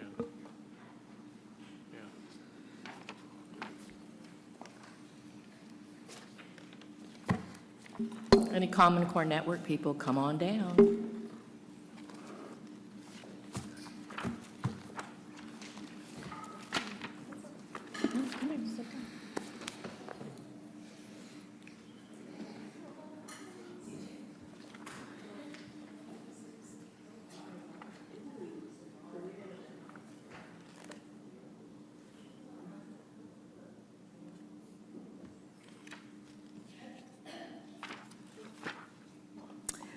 President Carl, members of the board, Superintendent Shields, it gives me great pleasure tonight to give you an update on the Common Core Network.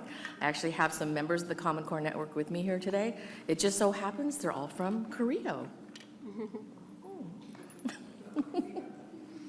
It's not like we locked the rest of them out. No, I invited anybody and everybody who wanted to come.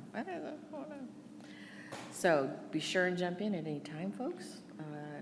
What is going on here? Let's see. There you go. Okay. So when the CCN, and you'll hear me say CCN, and sometimes I get mixed up and say CNN. When we first got together last year, we decided to come up with some values. And so this is a statement that we together developed about our values as a Common Core Network. And as you can see, it does mirror a lot of what's said in the strategic plan, and now in the LCAP, and our district goals. And members of the board, please stop me too if there's any questions that any of our members can respond to. The goals of the CCN, as you can see, is really to be a liaison. It was a wonderful collaborative project that brought together all of the school sites, representatives from each of the school sites, as well as administrators, voted on by each of the school sites to talk about how we implement the Common Core, how we can support the sites, what professional development is needed. There were also funds tied to the Common Core implementation that our members got to discuss. It was, as we talked about earlier, somebody said something about being messy, but that democracy is messy. And that is in fact true, because it was a messy year, right? I mean, last year it was tough. People who are very process-oriented really wanted to go through the process. But those who really wanted to see outcome and wanted to get to work and get it done, they really had frustration. So it was this wonderful grouping of 50-plus people, K-12, and that was a whole new thing too, having K-6 work together with 7-12, coming together. And this year, pipe in, tell me what you think, or tell people what you think, especially those of you who have returned. Here, I'm going to put you guys on the spot. What you're seeing, what you're feeling in terms of last year to this year as a Common Core Network member.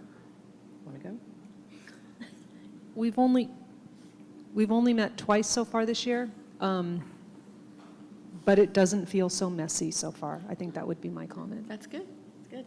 Anna, do you want to comment? Oh, let's introduce ourselves. Sorry. So I'm Anna Williams from Santa Rosa Accelerated Charter School. And I'd like to say, as a returning participant, that it's exciting to be able to say, okay, here we go. We're on a committee. We've got a plan. And I'm excited about the idea of trying to come up with some strategies for advanced learner strategies for all teachers. So I'm excited about the year.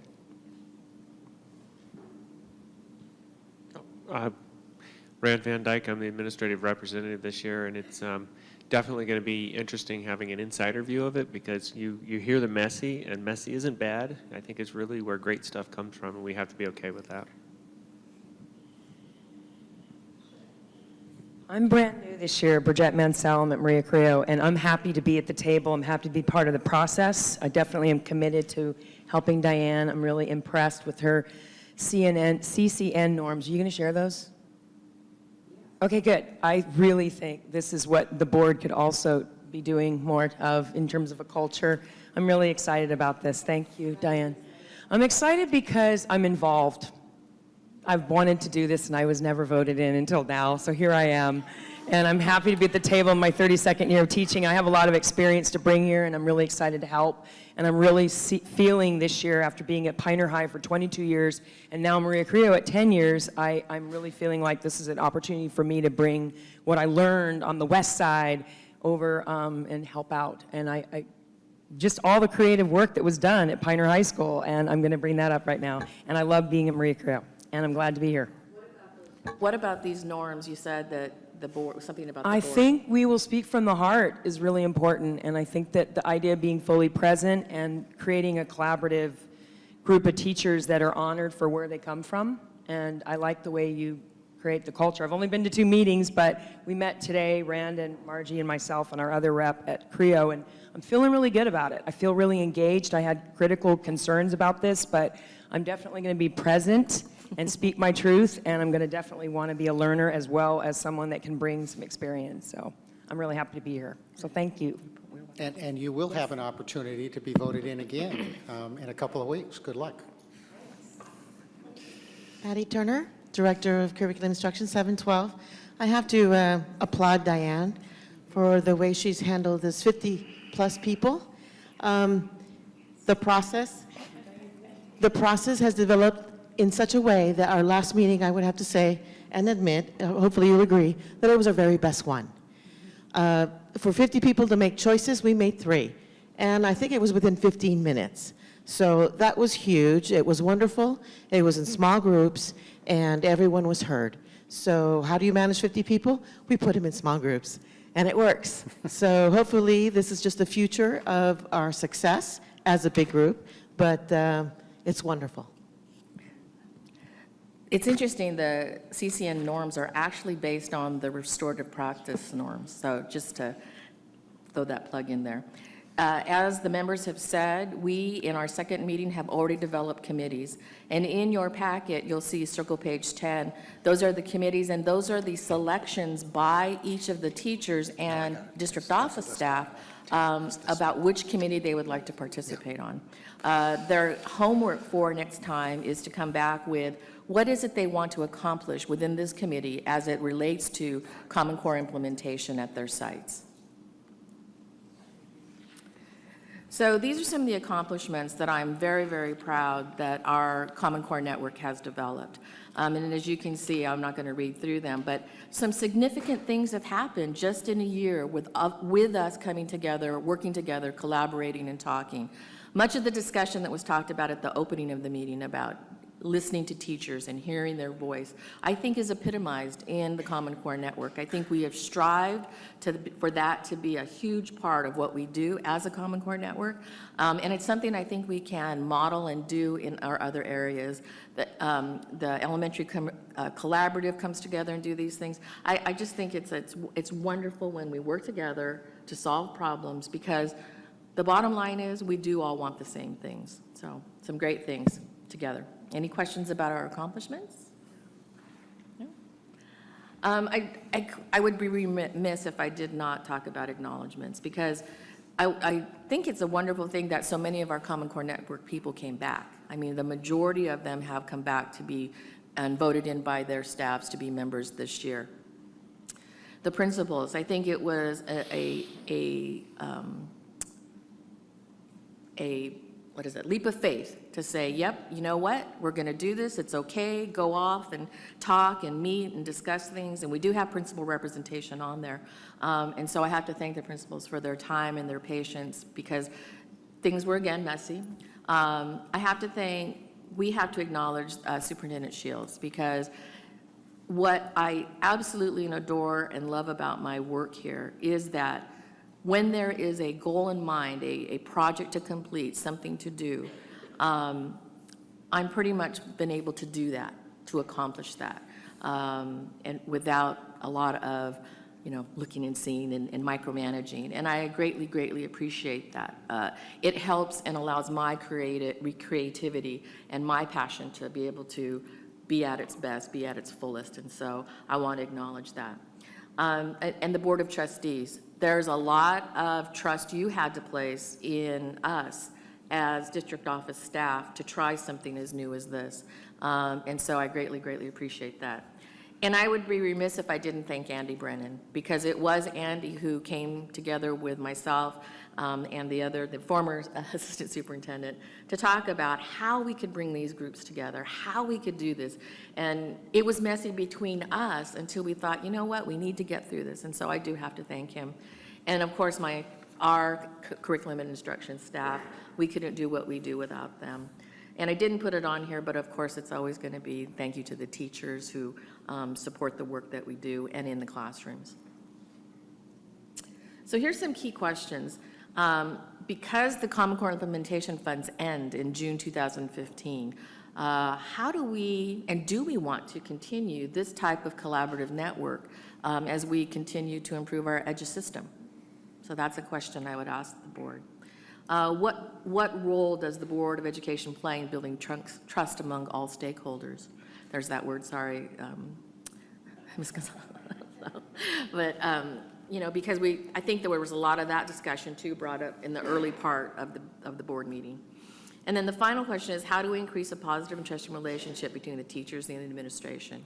I think that's huge, and maybe that's something that we don't want to talk about, or it's kind of like a no-no. But I'm going to say, I do believe that it's something we need to address, and it needs to come out, that I want a working relationship with teachers that is positive, that it doesn't mean we're not going to have discourse and we're not going to disagree, but I want to be able to have that relationship. And I know Assistant Superintendent Pedersen and we all want to have that relationship, to be able to talk openly and not have a mistrust that of us. And I've heard it. I've heard it, I don't trust them, I don't trust you.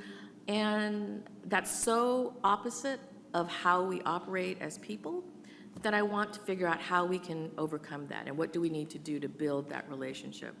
So those are some key questions that I throw to the board, and if the members of the Common Core want to add to any of that, please do so. Everybody wants to respond? Director Joe, you have a comment? Huh? Okay. No, it's okay. Director Hale. Do the Common Core Network teachers, do they take it back to their departments and really have a in-depth discussion of what's going on? Are they involved in the process? Because I think that's the key. And are those representatives, is that what's happening? I can speak to our site, and it is very difficult to tread that line. I can't, we can't make that individual contact, but we do talk about this at our staff meetings. One of us goes to our leadership group that meets with the principal on a monthly basis, and we're in the process now. We're like, okay, where does our staff want to go? How do we want to provide professional development that meets the needs of our staff? So we're going to put together a survey so we can find out what our staff wants, and then from that decide how we're going to affect change for the rest of the year. So we're trying very hard to meet the needs of our site, but we're not standing up and demonstrating how to teach Common Core. What department are you in? I'm in math. We Okay. have somebody from automotive tech and somebody from English. That makes up our principal. Okay, so I think math has probably been highly, what I understand, pretty involved in Common Core because of the change in the subject and the way And our it's being department is, taught. I think, on the forefront of the Right, forefront. yeah. So I guess to Bridget is, is this going to go back, do you get agendized and have these things discussed at the meetings? We just had a half day today for WASC at our school, and it was really productive. We ended up having a conversation in departments about this, and we talked about it. But we don't really feel, especially in the language arts at our school, that this is a big departure from what we're already doing. I see. So we feel like, our school already has, at least in our experience, common ideas about a lot of the Common Core philosophies and just the critical thinking. I mean, it's really exciting to get actually out of the paradigm that we were in and to actually look at work that I think reflects more critical thinking, creativity, collaboration. So I guess we're hoping to. My big push is going to be, and everyone's going to hear about it, I guarantee, student work. We need to look at student work together. That's the measure of anything, and that's what I learned when the most exciting times in this district have been when we looked at student work together. And notice, all right, thank you very much. So I'm just beginning. This is my second Yeah, I meeting, appreciate and what just your excited comments to be are here. giving me a good feel Yeah. of what's going on. Now, secondly, something came across in my email from, I think it was from the district, probably from Diane. There was like a website of Common Core lesson plans, and I looked at a couple of those. I thought they were pretty good. I wonder if teachers are actually accessing those, or those things that are going around? I actually got a lot of emails back from teachers about sharing it with their colleagues because Cool. some of the things, they were really good. Yeah. Okay, thanks for that. I just wanted to go back to the question about the communication from Common Core Network with our members at the sites. And, like we said, that first year is messy. And I think that's one of the things that when we met for the first time, because we had returning members and also new members, is how we keep increasing that communication and really look at that system so that, because they are representatives from their site. So I know that those members we want to work together to get even stronger systems so that every single site, that messaging and two-way communication is happening. So that's also a big goal that we have this year. I would think a lot of the messaging goes around through GLAD, the process of GLAD and that training.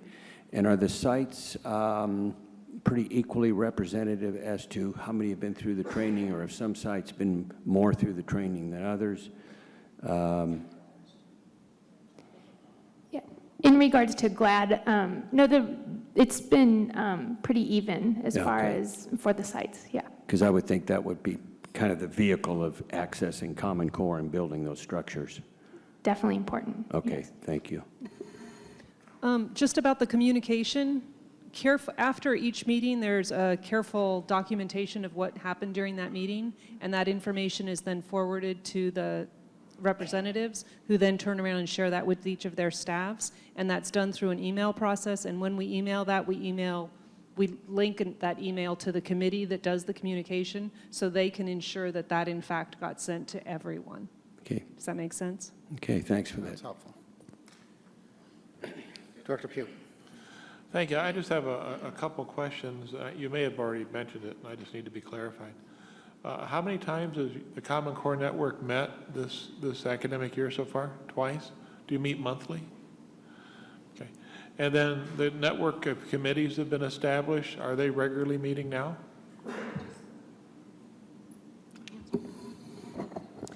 We established them at the last meeting, and so their time to meet as a committee will be at the Common Core Network meeting. We'll give them time, and then based on what they decide their projects or their goals will be for that committee, they determine whether they'll meet outside of that or not.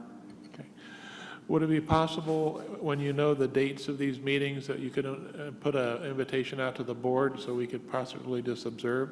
Sure, we have the Common Core Network meeting, so we will definitely put that out. Great, thank you. And it's actually on the calendar that is on the website now that has all of our dates on it, so. Thank you. It's pretty slick, thank you. Any other questions? Director Jay. Diane, you asked, circle page 8, key questions. You said you'd like to hear from us. I'd like to hear from you. I'd like to hear from your committee about what happens when the money runs out. What do you think needs to be done? We need counsel, we need advice from you. What role should the Board of Education play in building the trust amongst all these questions? I mean, it'd be really nice to hear what you think and what you need from us, and what you don't need from us, and how you want to move forward, because it's just important for us to hear from you. So Marty's going to talk to you, and what I would say is that we could pose these questions to the Common Core Network in terms of the financial too as well, like what they think. Do they want it to continue? We can pose it to the Common Core Network.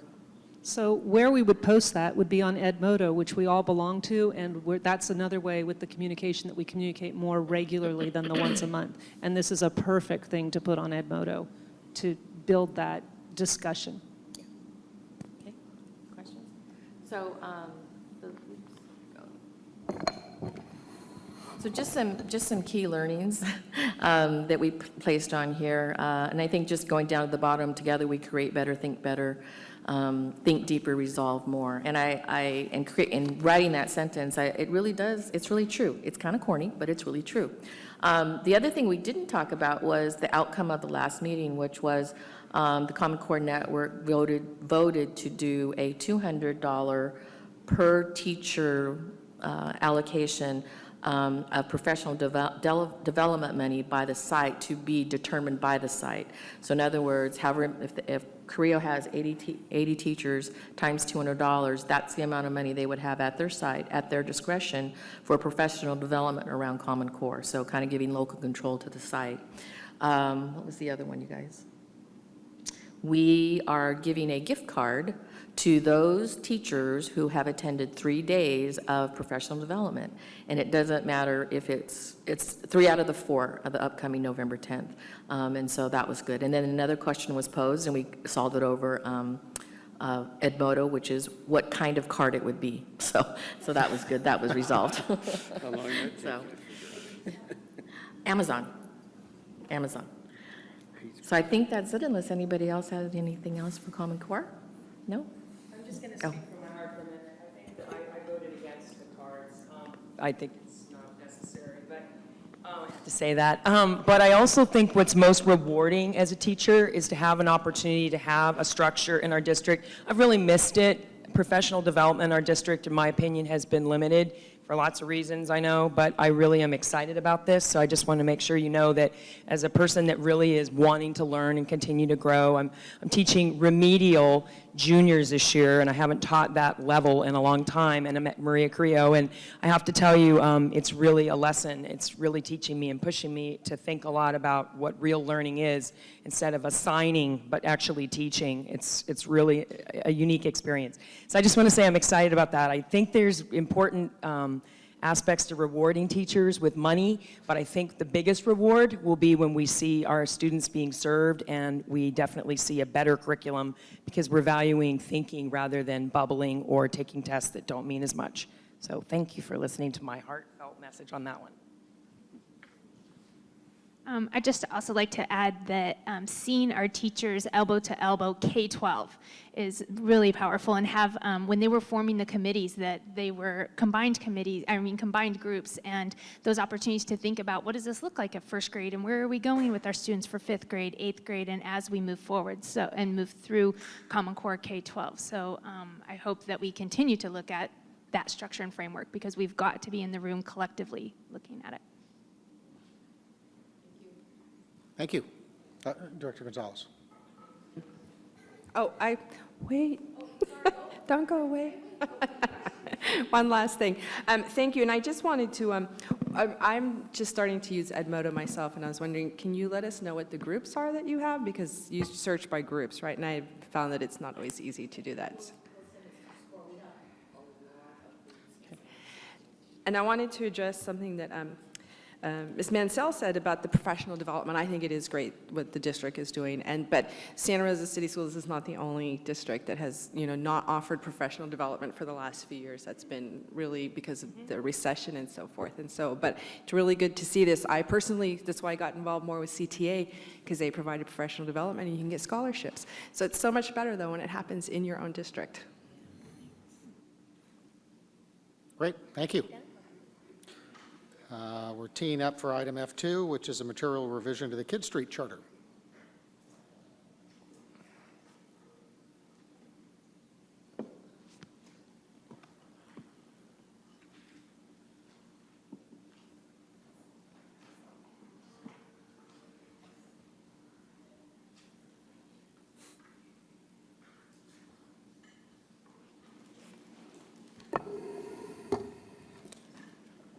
Welcome. Yes, welcome. So this evening, we will be looking at material revisions to our Kids Street Charter, which is an independent charter that we have, and we'd like to welcome our guests, and I'm going to let each one of them introduce themselves. So thank you so much for taking the time to come tonight. And before we begin, Kathleen Malamo, their director, will be presenting to you this PowerPoint tonight, but she'll introduce her two guests, our two guests.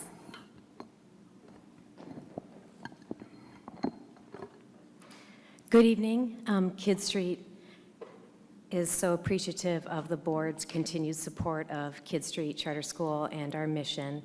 And I'm happy to be here tonight to present some information about our requested material revision to include a 7th and an 8th grade at our site. Our board president, Deborah Bull, is here tonight in support. And our board secretary, Kay Smith, is also here in attendance. They each have a poem or a speech planned for after. I planned on a rousing song. Everyone just has to stay until the end, and it will be a lot of fun. But in the meantime, thank you for having us here, and we are here to support Kids Street's request for 7th and 8th grade. Just a little background on Kids Street. Is it this? Kids Street was chartered through the district in 1999, and we last renewed in 2012.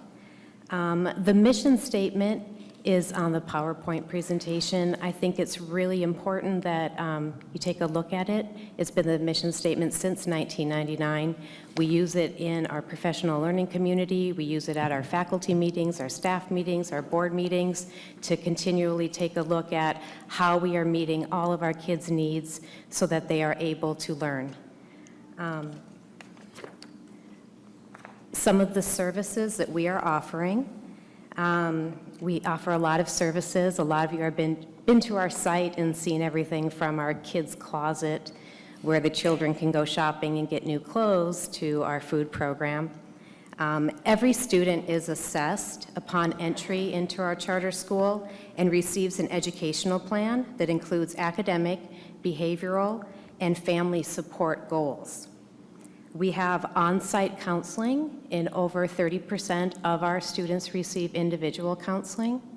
We have parent counseling, and we also have a parent education program. That's primarily a PPP program. You might be familiar with that. I know that First Five has really supported that program.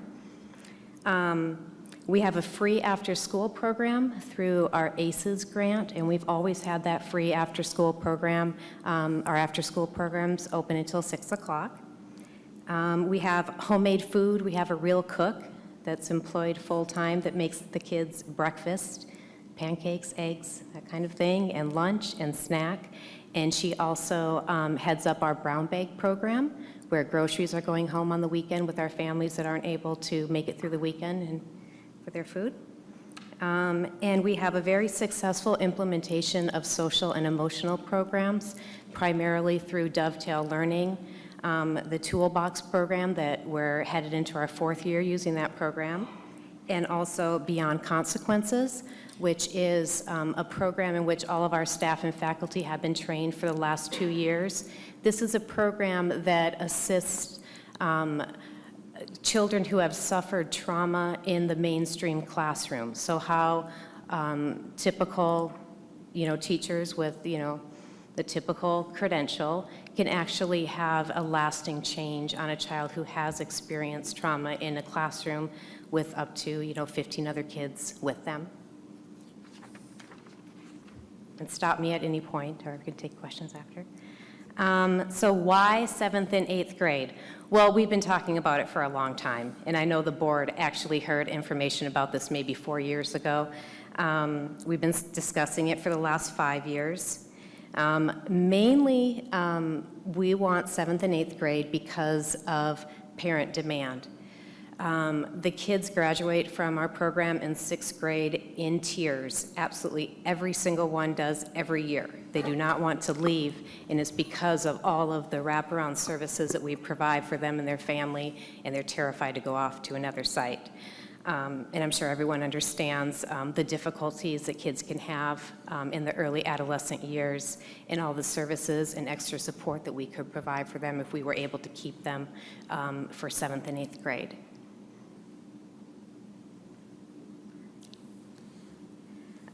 We did receive a Finley Foundation grant for this expansion. We have a big chunk of change, as you can see, that's been set aside for startup costs. We have space. We have interest. We have our 10 students that are in 6th grade right now that are in the multi-year projected budget. So they're considered in the budget planning that we have. So if you have specific questions about that, they're in the budget. I'd be happy to answer any kind of general questions, but if you have specific questions, I might have to go back and get that information from our business manager. How will this affect the district? As you saw in the proposal, last year we had 6 6th graders that graduated. 1 stayed in the Santa Rosa City School District, and 5 of them went to the Bellevue District because they had a small charter school that was opening, Stony Point Academy. So 5 of our kids went there and left the district, and most likely they'll stay in the Bellevue District when they go on to high school. Our hope is that our kids would stay with us for 7th and 8th grade, and they would continue on in the Santa Rosa City School District for their high school years.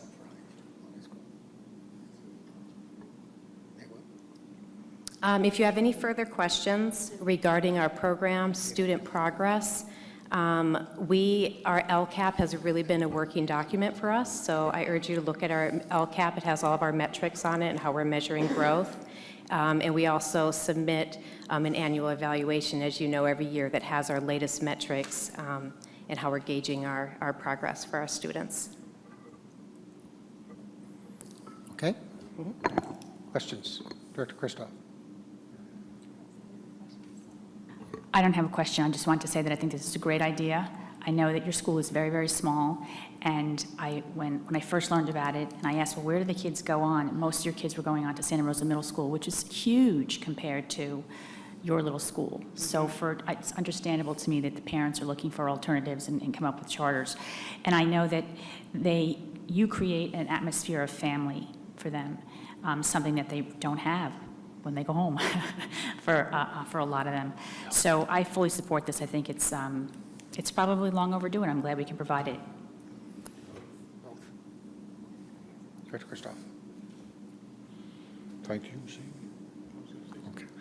Well, I want to thank you for coming, and I have visited Kids Street a few times, and I need to go back again. It's been a little while. I can't tell you how proud I am of what you do, and I am, just tremendously supportive of you being a model for many of the interventions that we are looking to develop in our district. I know that you've been doing this for many years, and I know you've been very successful. I will definitely support the additional 7th and 8th grade. My question, though, is what happens to the kids in the summer?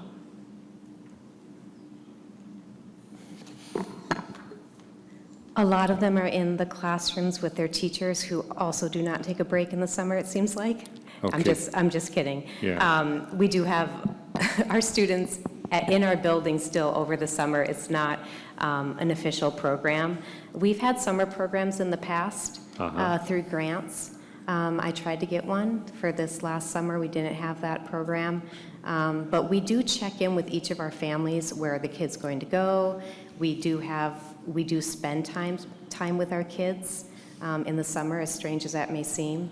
But we make sure that all of them are safe. And that may mean that we are connecting families with other families who may be able to share resources and be able to seek out other programs like Boys and Girls Club and things like that in the summers. Okay, so they don't just have unstructured time during the summer. They're Correct. Just, okay. Correct. Thank you. Not this last summer. Director Hale. Thank you. What impresses me about Kid Street is you have an academic plan, a behavioral plan, and a parent engagement plan. And you have social and emotional support. If we had this throughout the whole state, we'd have a different society. I was questioning or wondering, do you have any follow-up data as to, I mean, these are troubled kids that come in that are really kids that couldn't function in our schools and headed for all kinds of chaos in their life. And yet, I've seen them be turned around with Kid Street. Do you have any data as to what happens years from now? I mean, Kid Street's been going on for some time. We only have personal stories because the number of graduates has been so small. 6 has been the biggest number we've ever had.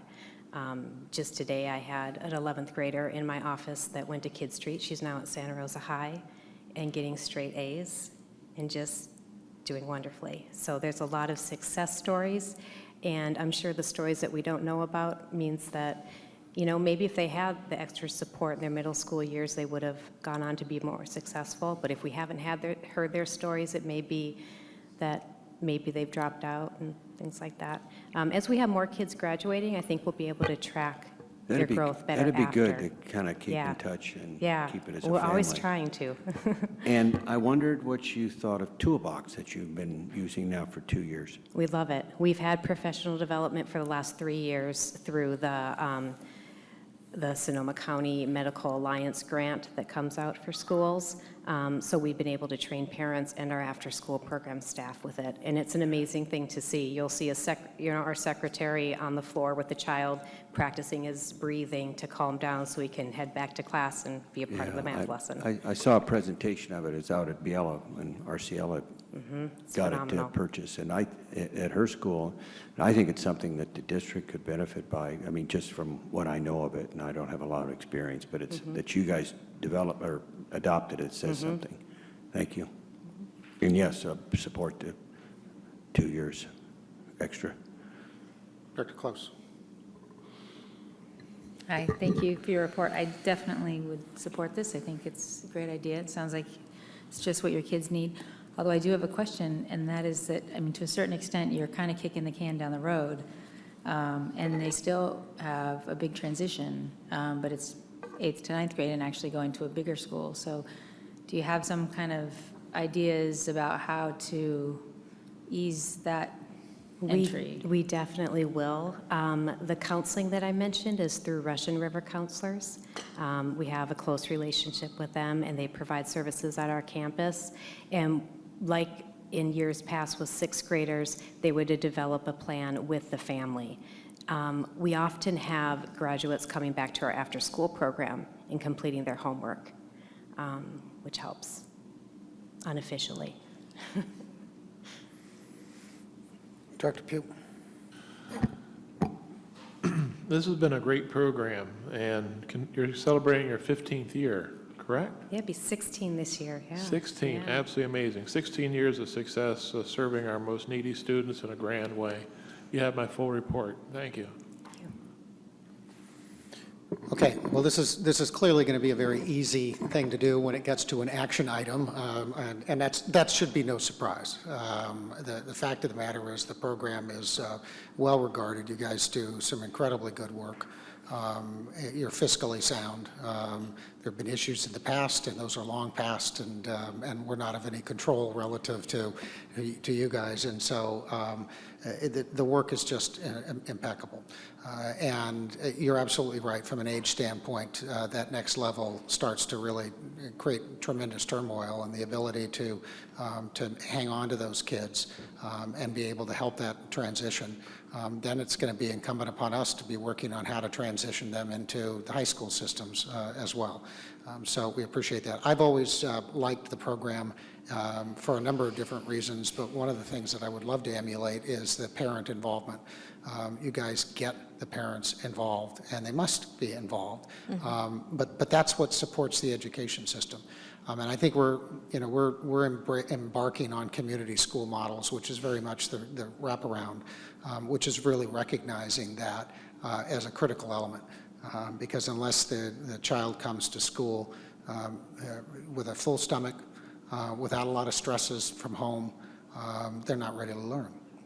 And you guys address that in a very real fashion and a successful fashion. So this comes back as an action item that won't take us very long. Thank you. Yeah, I just wanted to touch upon that for next steps. We'll come back in December. We'll have a public hearing for the material revision and then the next step for the board to take action. So we thank you. Excellent. Thanks very much. Who's that from? They lost. Yeah. We'll move to item F3. It was 7 to 2.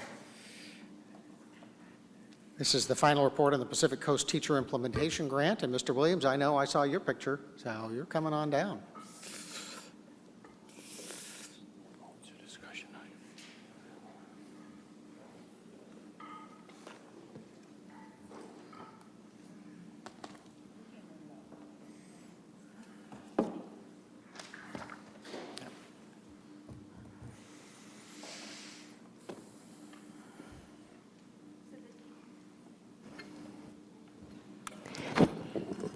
So as stated, we will have our final report on the Pacific Coast Teacher Implementation, and very excited to have our teachers here. They've been working on this grant for the past 2 years. I couldn't stop them from coming tonight, so it is my pleasure. Just kidding.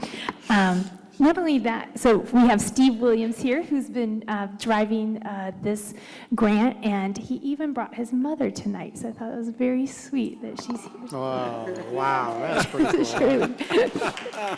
So, our proud moms are always watching us. And we also have Kim Walls, 5th grade from SRCS, and we also have Lynn, right? Yes, that's right, Lynn Briner, I'm sorry, 7th grade as well from Rankin Valley Middle School. So I'll let you guys take the show, and thank you so much. Sure. Scoot around. We'll trade seats. I don't know, it scares me when I see Steve walk down here with something in plastic. I'm wondering. We had to think about what would be totally appropriate in the boardroom. I couldn't do flames and other come such on. things. So That's the I fun had stuff. to be considerate about where I was. First, I want to start by thanking the school board for the opportunity for us to share the work we've been doing. It all started when the four of us, Penny, who's retired, Lynn, Kim, and myself, got together to talk about coordinating science between our two schools. We started having meetings discussing science, the next generation science standards, and then I heard about a PAC-10 grant that I thought would be perfect for our group. We decided to write a grant and see if we couldn't get help with funding so we could do more of what we wanted, the type of professional development we were interested in. The goal of our grant was to take what I had seen done so well in Project LEAD and extend the same ideas to science. We wanted to accomplish a few things: an improved alignment between both our schools and our grade levels, incorporation of inquiry and the next generation science standards into our teaching. We wanted to create better lessons and better assessments of what students knew, understood, and were able to do. Just a little goal. We got our federal grant through UC Davis and received $14,000. With that money, we were able to buy 2 books, one on inquiry and one on scale, and discuss them. We got release time so we could do a lesson study and spend time in each other's classrooms. Penny and I got to attend the National Science Teachers Conference, and Lynn and Kim attended the State Science Teachers Conference. And finally, we were able to hire a consultant from Lawrence Hall of Science, who came and worked not only with the 4 of us, but with 16 other elementary and middle school teachers throughout the district. Before I turn it over to Kim Walls, I wanted to show you a little picture of my classroom and a few of the students working on modeling. And so now I'll turn it over to Mrs. Walls. So I'm going to tell you a little bit about what we did with the lesson study. Talk a little bit about the type of understandings that we encountered along the way, and collaboration will transition over to Lynn, who will talk about collaboration and professional development.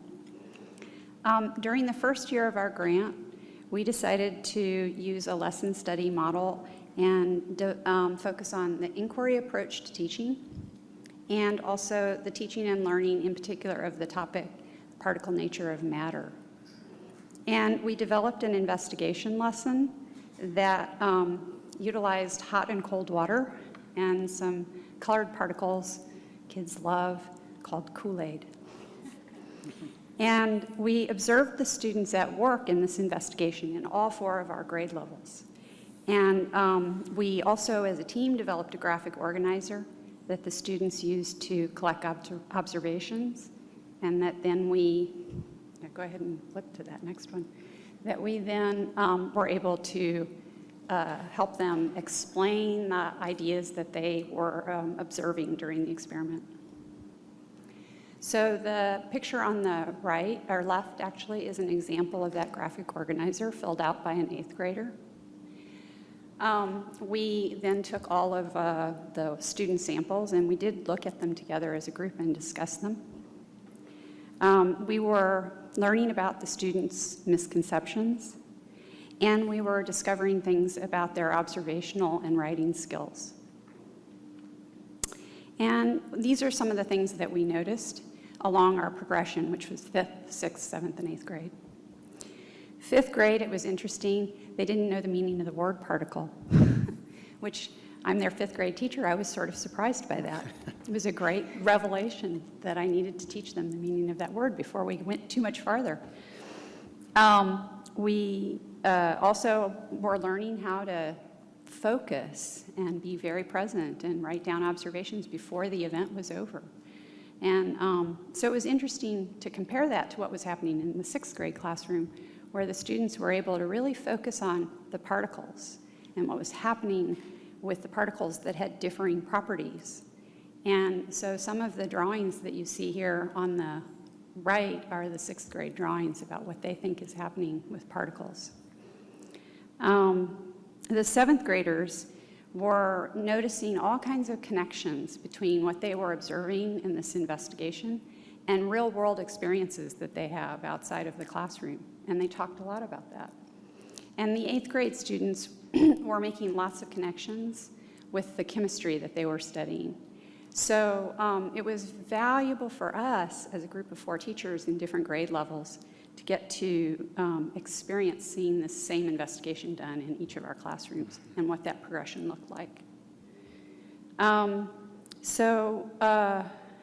going to reiterate that what was really valuable for us was that I was an elementary school teacher working with middle school teachers, that I was able to learn a lot from the teachers who are working with more advanced concepts, and they were able to experience working with a teacher who's working with students who are much more concrete.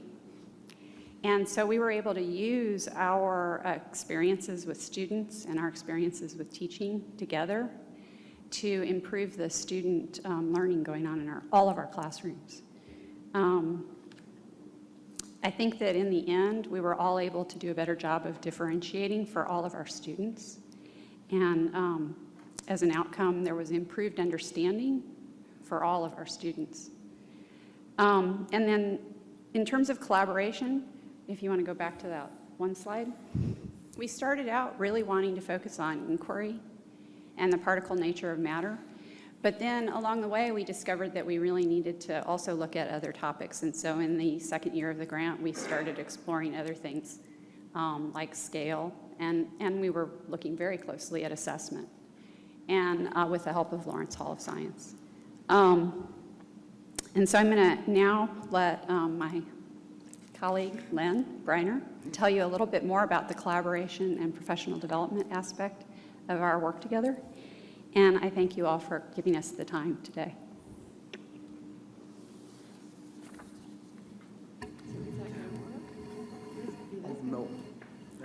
No movie, okay. Okay. Sure. Should I introduce those? Okay. Kim's going to bring over some models that I asked the students to evaluate based on their own knowledge of the difference between capillaries and arteries and veins, which material would make the best capillary, artery, or vein, and then they backed up their opinion, their claim, with evidence, what they told me what they did know about those things. And there was no right answer. It was about how can they reason which one is the best one. The four of us usually met for about 2 hours every other Monday. This was the meeting we didn't want to miss, the meeting we look forward to. Imagine that. It was our intention to meet for an hour, but we were never done enough to stop after an hour. We drank tea, brainstormed, showed our examples, shared our ideas, fueled by our curiosity and our creativity. Afterwards, when I was alone, ideas would just kind of bubble up out of me. And even though the ideas came from me, they resulted from this sharing that we had, and so it always seemed like they were our ideas. All that time on Mondays was balanced with the release time that Steve mentioned that really helped solidify our work. This was a key component to our success. We had the control. We decided collectively what to tackle next. This bottom-up approach gave us a delicious sense of freedom and responsibility. We were inspired to innovate, always with the student in mind. The freedom was infectious. Our students felt the freedom and rose to meet our challenges.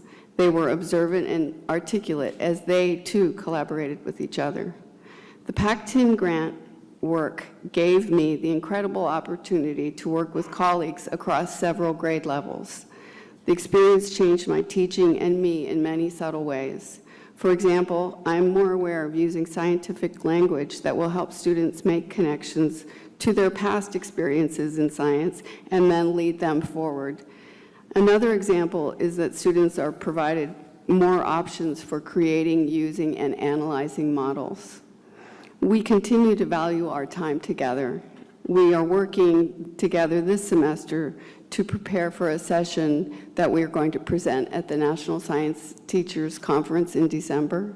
And after that, something's going to come up, I'm sure, for us.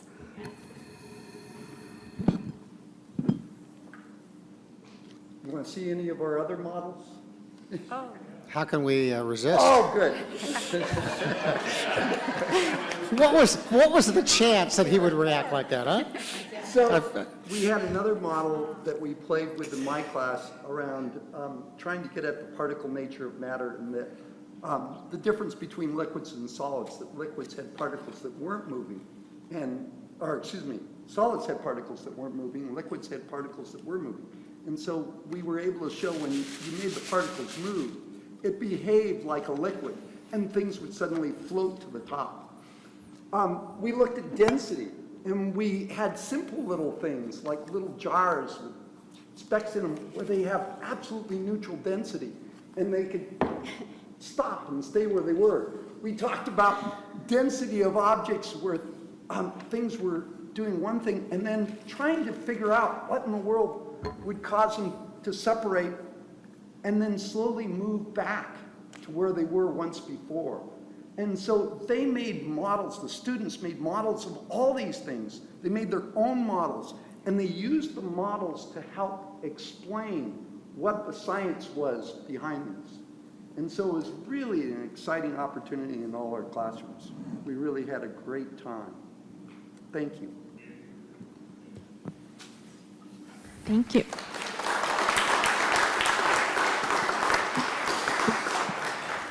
So, know any students that wouldn't want to be in any of those three classes? I just want to end by an appreciation and also for the teachers for finding this grant and pursuing it. A lot of times we think about grants as it's only serving a small group, but this is just a great evidence of how you guys brought in professional development, more opportunities. Teachers across the district got to see it, and now we have our teacher champions going off to national conferences, state conferences, and then coming back to share with us. So thank you so much. Huge gift for us. Thank you. Great stuff. Thank you.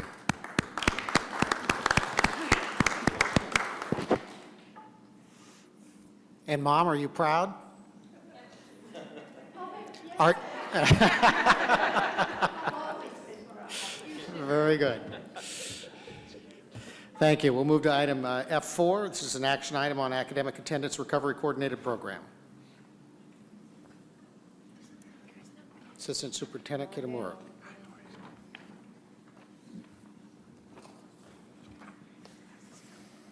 I'll try this microphone. Oh, yeah, I can. It sounds good. So, members of the board, we would like to present to you tonight a program, Academic Attendance Recovery Coordinated Program. And we have with us Chris Koki, who is actually with this organization to help us present this tonight. So please stop us at any time. And actually, you have the PowerPoint in front of you, and so we're going to talk about AARC in a nutshell. In a nutshell. There you go. So let me just talk a little bit about the premise of this. And so what has been happening and what happens all over in California, all over the world in terms of attendance is that we have students who miss school. Some of those absences are excused, some of them are not excused. This is an opportunity for us to recover ADA for those students who miss school as an unexcused absence. And people here will fill in different information as we go forward. But that isn't really actually the primary or the very first thing that we're taking a look at. It really revolves more, at least from our CNI's point of view, is that it's an opportunity for student enrichment. When we talk about extended learning and summer programs and all the things that we think do benefit students, this is another one of those opportunities. If we can provide students enrichment and academic opportunities on a Saturday, and especially when we already have staff working on a Saturday, why not get the best of both worlds? Why not be able to pay that staff to be there? Why not gain some attendance recovery as a result of those students being there? When we looked at this program, when Chris came to talk about it, we thought, there's got to be something going on here. This cannot be true. And as we dug further and asked questions, and Chris has been bombarded with lots of phone calls from Patty and questions that we've gotten from various people, it really does look like it's something that our district could begin. And now we'll talk a little bit about some of the particulars of it. So it invites students with an all-day absence, and it is invite. It really is about inviting. They attend one session, and it clears a full-day absence. The session times are around 8:15 to 12:30, 240 minutes of instruction with a 15-minute nutrition break. And it can be either breakfast or lunch. So we would work with our own food services to provide that. And suspension is the only absence that cannot be cleared. Only absence that cannot be cleared. Suspension. When you say cleared absence, what do you mean? So let's take a look at this. Let's take a look at the absences, and then we can talk about cleared. So we have excused absences, unexcused absences, tardies, and truancies. When there is an absent, when a student is absent, the parent or guardian must clear the absent through a phone call or a note. So when I talk about clear, that's what I mean. If that absence is not cleared, it can become an unexcused absence, or the absence itself, the type of absence, can be an unexcused absence. So are we good on these? Do I need to go any further with this? Okay. I don't want to be the only one to talk, so let's see. So what can happen on a Saturday where the students are invited and they're looked through the system and picked out as far as what has had the past unexcused absences, that does come first, is that we have for Saturday some wonderful activities and opportunities. Some of them are here, and the list can be much more.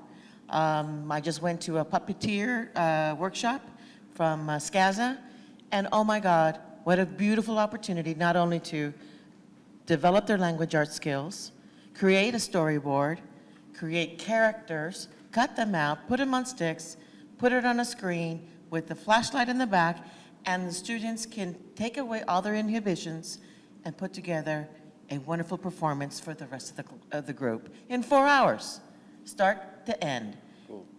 these are opportunities that they never get. It can happen on a Saturday.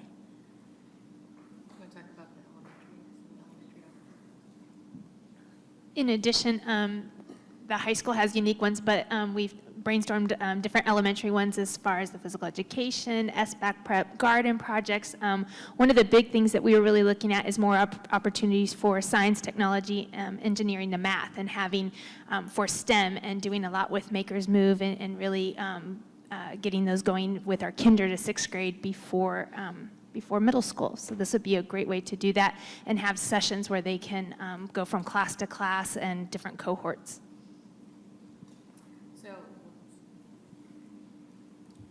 So we thought then we'd break it out into what are the district administration responsibilities, and Chris, do you want to speak a bit about what the responsibility is for the district under this program? That way. Sure. So thank you for having me. My name is Chris Koki. I'm from ECS, and we work with a number of school districts up and down the state. I appreciate the opportunity to partner with Santa Rosa. We've broken up the model of the program, and by the way, what we're looking for is just to give an overview, and then we like to practice the 4 C's of 21st century learning. So we take an approval of the vision, and then implementation is with the team and with the sites, and kind of personalize the program to fit whatever fits your needs. But it's broken into really 2 responsibilities. There's the district's responsibilities, and then the support that we bring. The district, what Ed Code requires is that at least one credentialed teacher has to be on campus, and the district's teachers teach. They know their students best, they know what their needs are, they know what their goals are, and so they do what they do best, which is instruct the students. The next slide shows really what the responsibilities are in terms of the teachers. Ed Code says it has to be 240 instructional minutes in order to recover the absence, plus a 15-minute nutritional break. Lessons have to be standards-based. There's a CDE-approved attendance log that we help get the program approved through CDE, and so all students have to be reported on from a compliance standpoint on that log. The log needs to be signed by a credentialed teacher that's there, and then they help distribute breakfast, lunch, and complete whatever timesheets that the district requires.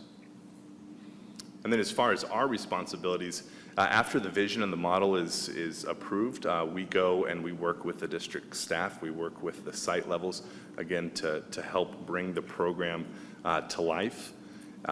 We've outlined here some of the really technical details behind the program as far as working with the student information system to identify all-day absences, working on a letter distribution process, helping the sites with staffing. We're actually there on Saturdays with the sites supporting them. And then our staff works along with your attendance team to clear the absences in the system in a compliant way. We provide analytics and reports, so you'll be able to see the results after each Saturday. You'll be able to see the number of students that have attended, the number of students that were recovered, all the costs associated with teachers, staff, any support costs from ECS, any lunches. You'll be able to see a top-line revenue, and then you'll be able to see a bottom-line profit. And then we work with each site on continuously improving the program to align with whatever the district's goals are.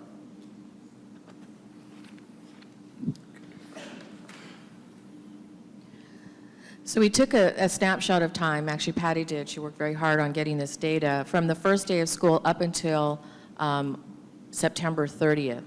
We have enrollment totals for each of the 3 different levels, elementary, middle school, and high school students. Then we have the numbers of days absence without suspensions. So you can see the totals for each of the high schools. And then Patty worked with Madhu, our attendance person at the district office, to determine what our ADA was for the elementary and the secondary, to look at some calculations in terms of potential ADA dollars lost due to these absences. So you can see it totals just up until September 30th, a potential of $970,000. For 6 weeks. Yeah, so yeah, is that 6 weeks? Yeah. So again, the $970,000 potential recovery, That would be if we recovered every single day, and we know that would be difficult to do that. I don't know what the average is, Chris, in terms of when you have a potential recovery and what the actual recovery is. Yeah. I don't know if you have metrics on that or data. We do. We typically set a goal for each site to have 10% attendance and recovered. We see from site to site, like for example, Coachella Valley just ran last Saturday. They had 1,000 students attend and 800 were recovered. We have Napa Valley as a partner of ours. Last year they had over 18,000 absences recovered throughout the entire year.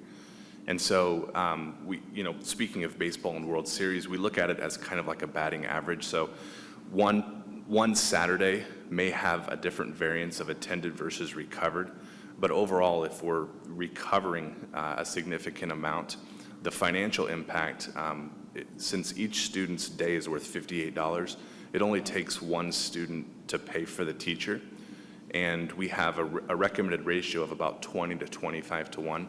So there's a lot of variance there in order to cover any students that don't have recovered absences.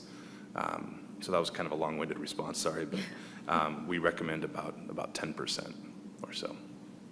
So if we took 10% of the $970,000, we're looking at about $100,000. What we're proposing is that if we do get this recovery, 60% of those dollars would go back to the site, 40% to the district and we don't know, and we would have an advisory committee about what to do with those funds. And this is something we can take a look at. I know it's other districts, it's 50-50, whatever, but we thought, just as a starting point, we would talk about 60-40% split. The one-time cost is $8,000, as you can see, is an initiation fee with the ESS. And so, let me see if I have anything else on that. I think that's it. Do you have any questions? Let's start with Director Jay, then Director Gonzalez, then Director Christoph.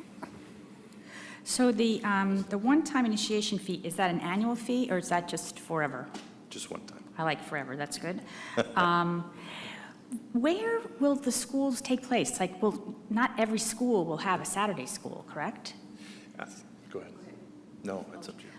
When we proposed this to the principal, they wanted it every month, every week at all of their schools. Oh, they do? When do we start? Let's hurry up. But what's the reality of it is that we want it to be cost-effective. We want to provide programs and provide the enrichment.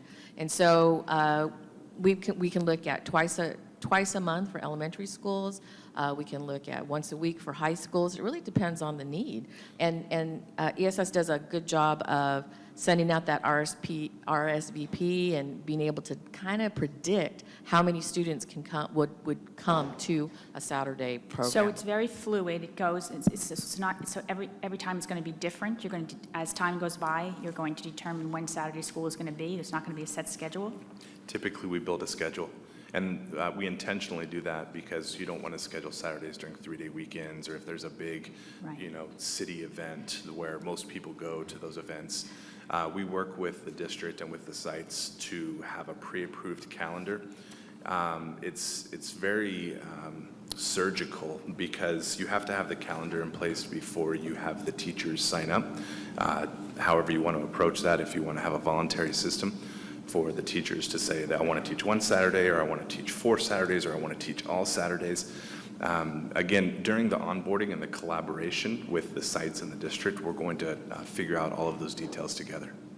Okay, but so we're not going to end up with some kid showing up at a school and he or she's the only person there because no one else was interested? Okay. Correct. Okay. Yeah. And how many children do you need to make it effective at each site? Financially speaking, or No, like academically speaking? Academically speaking, because this looks like it could be pretty fun. Yeah. Why should I go to school? I can go here do this. It clears almost an ADA absence, but it doesn't clear in terms of your grade. It's enriched experiences, but it's not, I'm earning 5 credits at the end of. It's not credit recovery, it's ADA recovery. Okay. It's a great distinction, thank you. I didn't get that part. And just to kind of add to Ms. Shields' point, I get that question at every board meeting that I'm at. Because board members don't listen all the time? I never really know that. No, because, the question is if, and the presentation right before was so timely, I had no idea it was going to be there, but that's the type of stuff we're talking about on Saturday that really will draw people into a voluntary program to make up a day that was absent. Okay.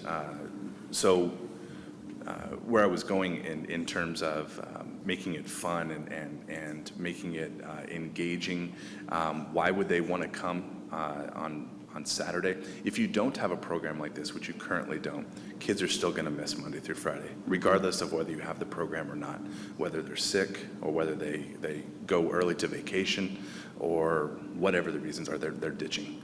So now at least we have a vehicle and a tool to re-engage them. Are we going to recover all 16,000 of those absences in 6 weeks? No. But now we have at least a model to chip away at that. Okay, thank you. Mm-hmm. Director Gonzalez. Director Jay asked a couple of my questions, but like the schools, where would it be? And I guess if it's moving around, if it's fluid like that, so there's not going to be any busing or anything like that. So kids probably, if they have a high rate of busing at their school, I'm thinking especially like elementary school or something, they're probably only going to go when it's in their neighborhood, right? That would be one thing. The other thing is I'm sorry, there was a conversation going on over here. I was trying to listen and I was hearing them as well. Anyway, but so if I were a high school kid and I have some unexcused absences, and it's only going to clear the ADA, but it's not going to do anything for my grade, what do I care? I'm not following something here, because I'm going to assume that kids who have unexcused absences, I mean, there's a lifestyle there, so to speak. But I don't understand, and I guess what's going to be the pull for a high school kid to come clear ADA when it's not going to do anything for their class? Yeah, so we work out the models. Models that have worked across the state are programs that are fun, engaging. We do have districts that have reteach, retake. We do have districts that offer credit recovery. And then we have districts that are purely instructional and fun-based. Whether it's they want to learn how to make videos, whether we're focusing on project-based learning, whether we're focused on 21st century skills. The list was long and it's not comprehensive. We can make it look how the sites and how the district wants it to look. And the foundation is proven as far as financially sustainable and really good for kids. So why would you want to come if you're a high school student? Maybe part of your group is going, and so you're going with them. Maybe you have a project that you want to help complete.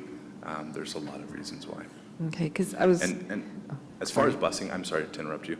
As far as busing, our recommendation is to not offer busing, because if you do initially and then you take it away for financial reasons, it's hard to recover from that. Right. And Coachella has some sites that are 60 or 70 miles away from the district, and they were pretty adamant that nobody would come. And so we said, let's give it a shot, and sure enough, parents brought them there on Saturday. They like the fact that their students are engaged on Saturday mornings instead of playing video games or something else. They get a break sometimes at the elementary level. So there's a lot of reasons why they would take them on Saturday too. Okay. Were you going to answer? I was going to say just a couple of things that came to mind when this was first brought to us was Saturday AP study groups, choir trips that are already on a Saturday that we could then take advantage of this. The same thing with band. I mean, there's our Make Club would love to be able to get together and do some Make activities on a Saturday. I've got a robotics club that's trying to start up. I mean, there's a lot of high school things that I think will attract kids to do this that are natural extensions of things they're already doing. But I mean, those would be kids that are involved in those things already who have unexcused absences. Absolutely, right? I have, yeah. The unexcused absences crosses the gamut, because there are things that we just aren't getting the ADA on that are legitimate actions that the students are taking, but we still can recover that ADA as I understand it. I'm excited at the possibilities that we could grow even at the high school level. Another perfect example, just real brief.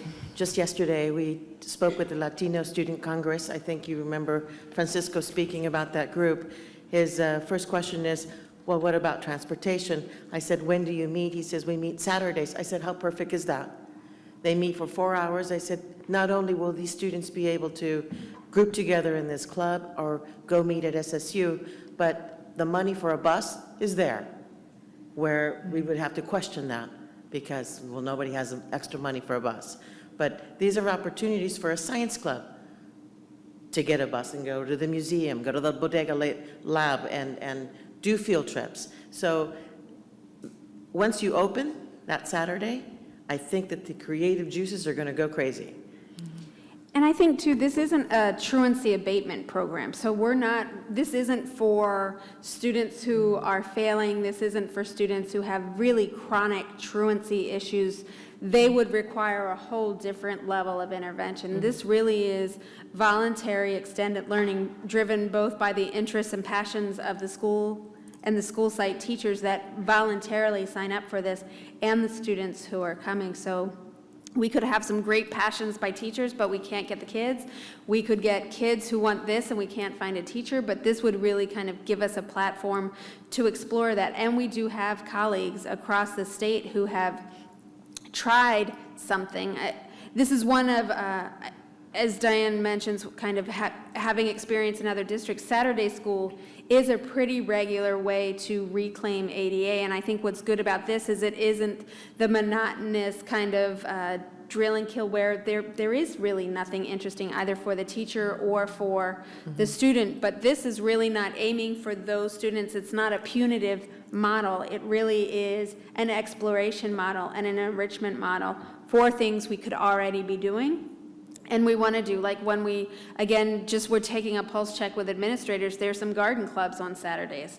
We could count that. There are other things that are already going on where teachers were like, you mean I could get, yeah, you could get paid. And this is on top of that. And the money would come back, a large portion of the money would come back to the sites to do the types of things they want to do that we can't fund right now.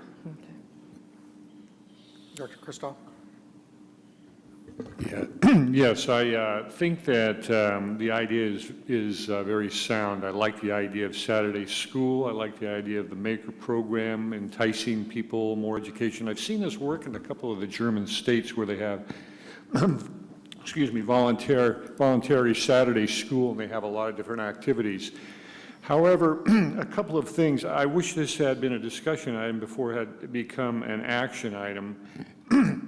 And I do have an objection to the fact that, you know, we're going to be providing the services and so on. So this is the kind of program I would like to see administered internally. And so for me, this is, you know, a great idea, great thinking. I hope it works, but I just can't support it the way it is right now. Thank you. Dr. Hadel. Yeah, I think Rand hit a lot of, that's what my mind was thinking too, is you can have journalism working on the newspaper, you can have yearbook. I don't know if football can do their practices on Saturday and get recovery on it. I'm not sure. Probably they couldn't exclude anybody if they did. Teachers could invent their own classes and talk it up at school and bring kids in for credit recovery. It sounds great.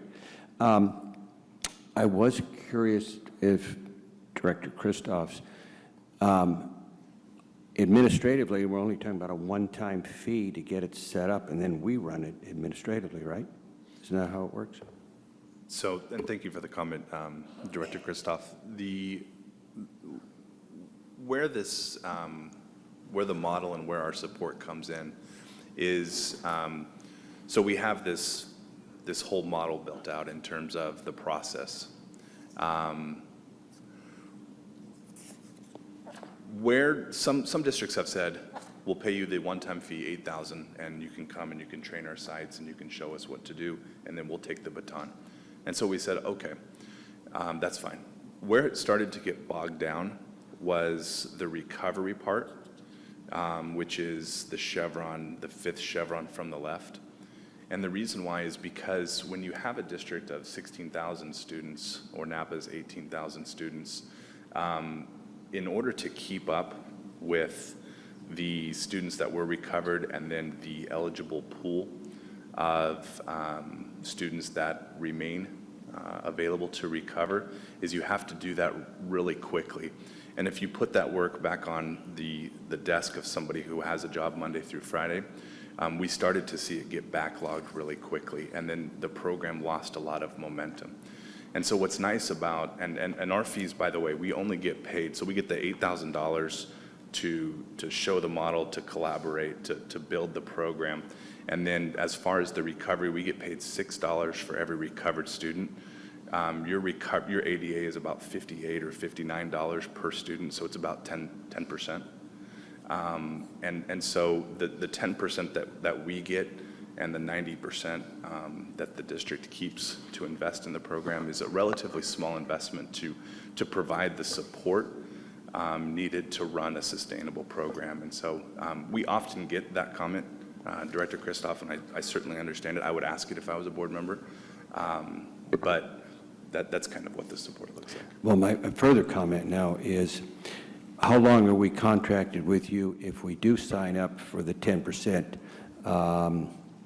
fee per student? How long is that contract for? My understanding is the district policy has a one-year contract. It's a one-year contract. It's a one-year contract. Yeah, the contract is a one-year contract. So then we Terminates could then take up that responsibility and not have the 10% fee paid to you, and we could run it internally if we choose after 1 year. That's a risk that we run, is we teach Okay, you well, how to I do would it think, and- I would think that we And then would you do be it silly, foolish not to do that for 1 year to make sure it's running right, and then we'd review it after a year. So that would be my recommendation. That's your decision. That's your decision. Okay. Director Pugh. I just need to ask a couple questions. There is the initiation fee of $8,000, and then you collect $6 per student, correct? So, and the only people that are allowed in this program are those that have absences they need to clear, correct? We recommend opening it up to all students. It can be certainly your decision.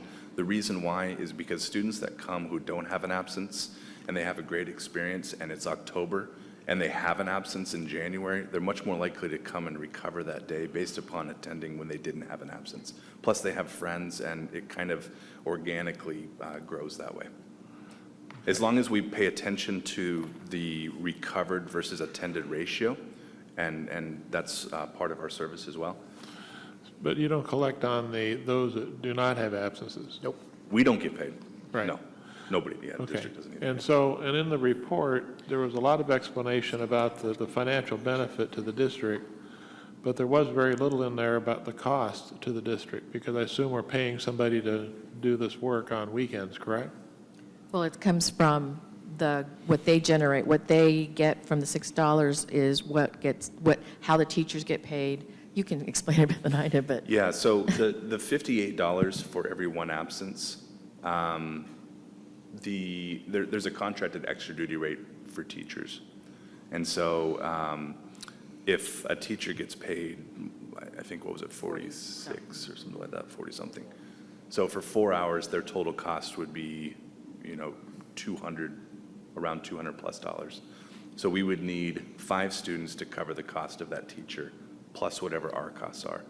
If we have a recommended model of 20 to 25 to 1, there's a lot of margin there in order to cover all costs for teachers, any cost incurred by us, any extra meals, if you want custodians or anything like that, plus profit. Last Saturday, Coachella Valley, for example, they generated $30,000 on Saturday. They had costs of about $14,000, including our costs, teachers, custodians, any of that, classifieds, and then the rest was profit. So about half of the income is expense through the program. Can students bank their absences early? No. No, Ed Code says no. That would be awesome, though. I mean, you go to 4 Saturdays and go to Disneyland, or something like that. And if currently, and I think this is still correct, if a student is absent in our district a certain amount of time, they lose some credit. I believe there's a loss of credit. 20 days. Does participating in this program could possibly reinstate the credit they lost in a class? This is to clear. Microphone. Sorry. This is to clear ADA. It's not about the classroom work or what's happening with the classroom. Okay. Thank you. I have a follow-up on his question Yeah. about administration. Are there any administration costs to the district? Like, does a site principal have to be there? Anything like that? No. None of that? None. There's a lead teacher Okay. that is paid. Okay, does SRTA have anything to say on this? Any comments?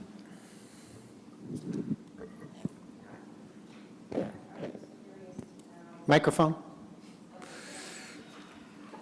Because there are thousands of people watching us instead of the World Series, so we've got to make sure that they hear you. What's the score?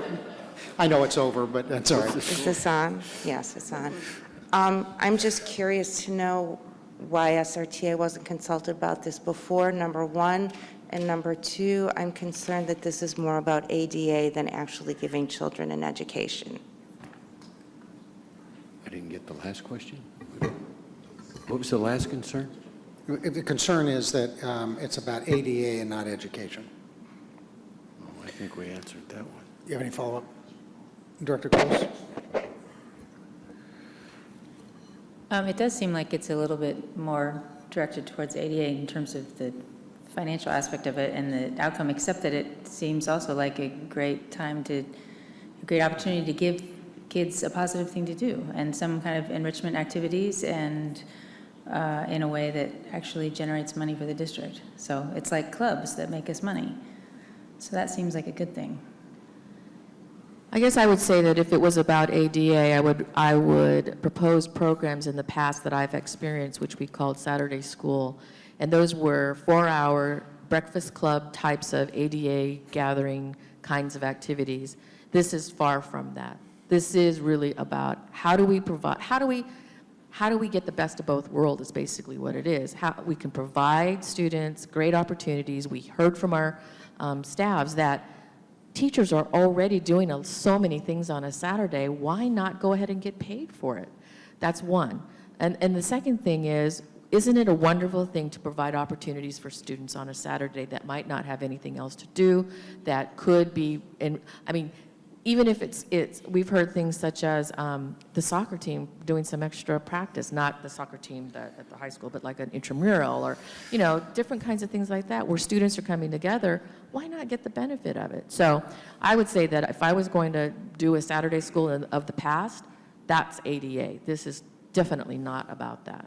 Well, and if I could follow up, when we listened to those TLT kids last year, they brought up all kinds of things that would be really well suited for this kind of thing, like career counseling and hearing from professionals about their college and career choices, and maybe getting access to that computer program that they have at CHOPS where they do exploration of different careers, SAT prep, AP test prep, all those things that kids need time for and need support for. This would be a perfect time, and instead of it costing the district money, it might make the district a little bit of money. Many of our kids are already doing that, and so many of our teachers are giving of their time to do that. Right. Microphone, please. Yeah, microphone. This is all voluntary. No one forces a teacher to be there. No one, many a times, in fact, Chris was mentioning, a lot of them say, you know what, I can make some extra money before Christmas. It's not forcing anyone to do something they don't want to do.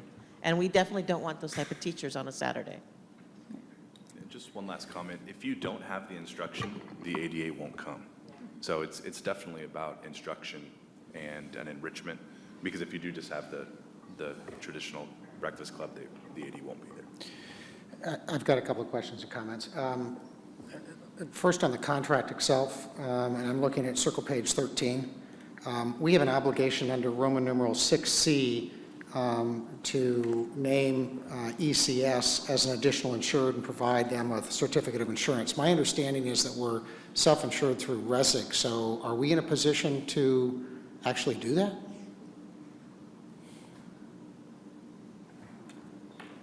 Circle page 13, Roman 6C.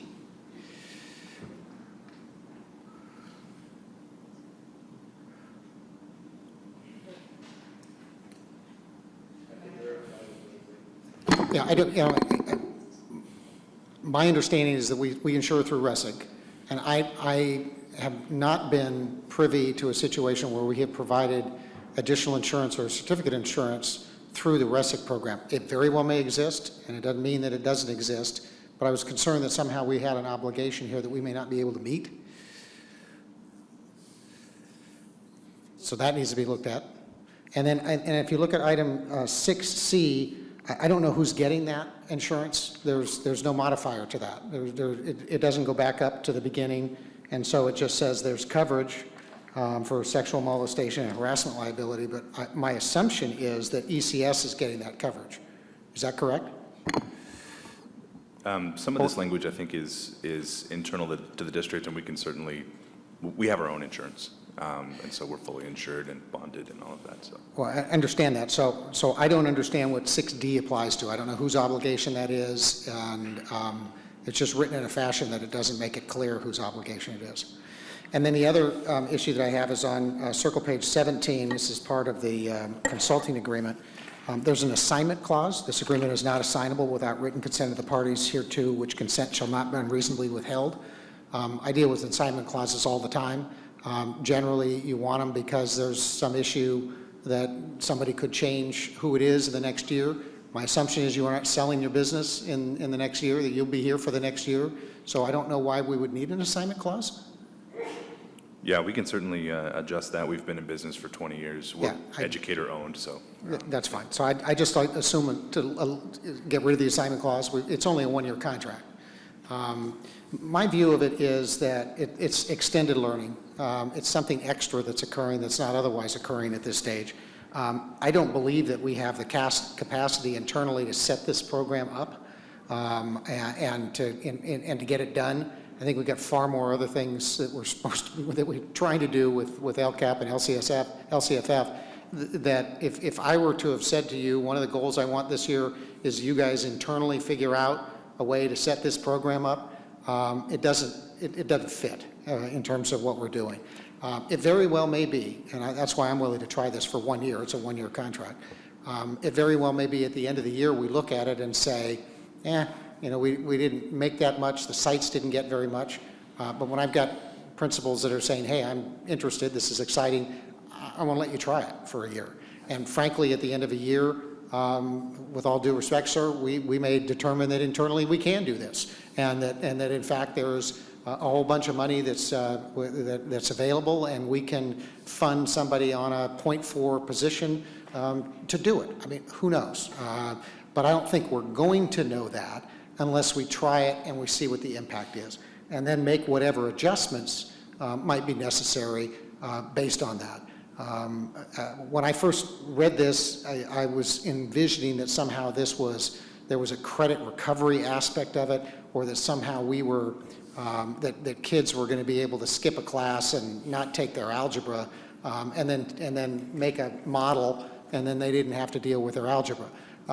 Because, the teachers, this is not going to supplant teachers making sure that the kids have the information that they should have in whatever classes they're taking. So when you look at it from an extended learning standpoint, you look at it from a club standpoint, and you look at it from the standpoint that kids are looking at school providing something else that it didn't otherwise provide, it has potential. I just don't know what that long-term potential is, and I'm willing to try it for a year because I don't think we have any monetary risk with respect to it. At the end of the year, we'll look at it and decide whether this was any good. That's my view. I got a question too. Is there any reason we can't wait another, usually we look at these things and then the action item is the next week. Is there any reason it needs to be done now instead of the next agenda item? No, the only thing is that, go ahead, I'm sorry. No, if you want to table it, it's certainly within your purview to do that.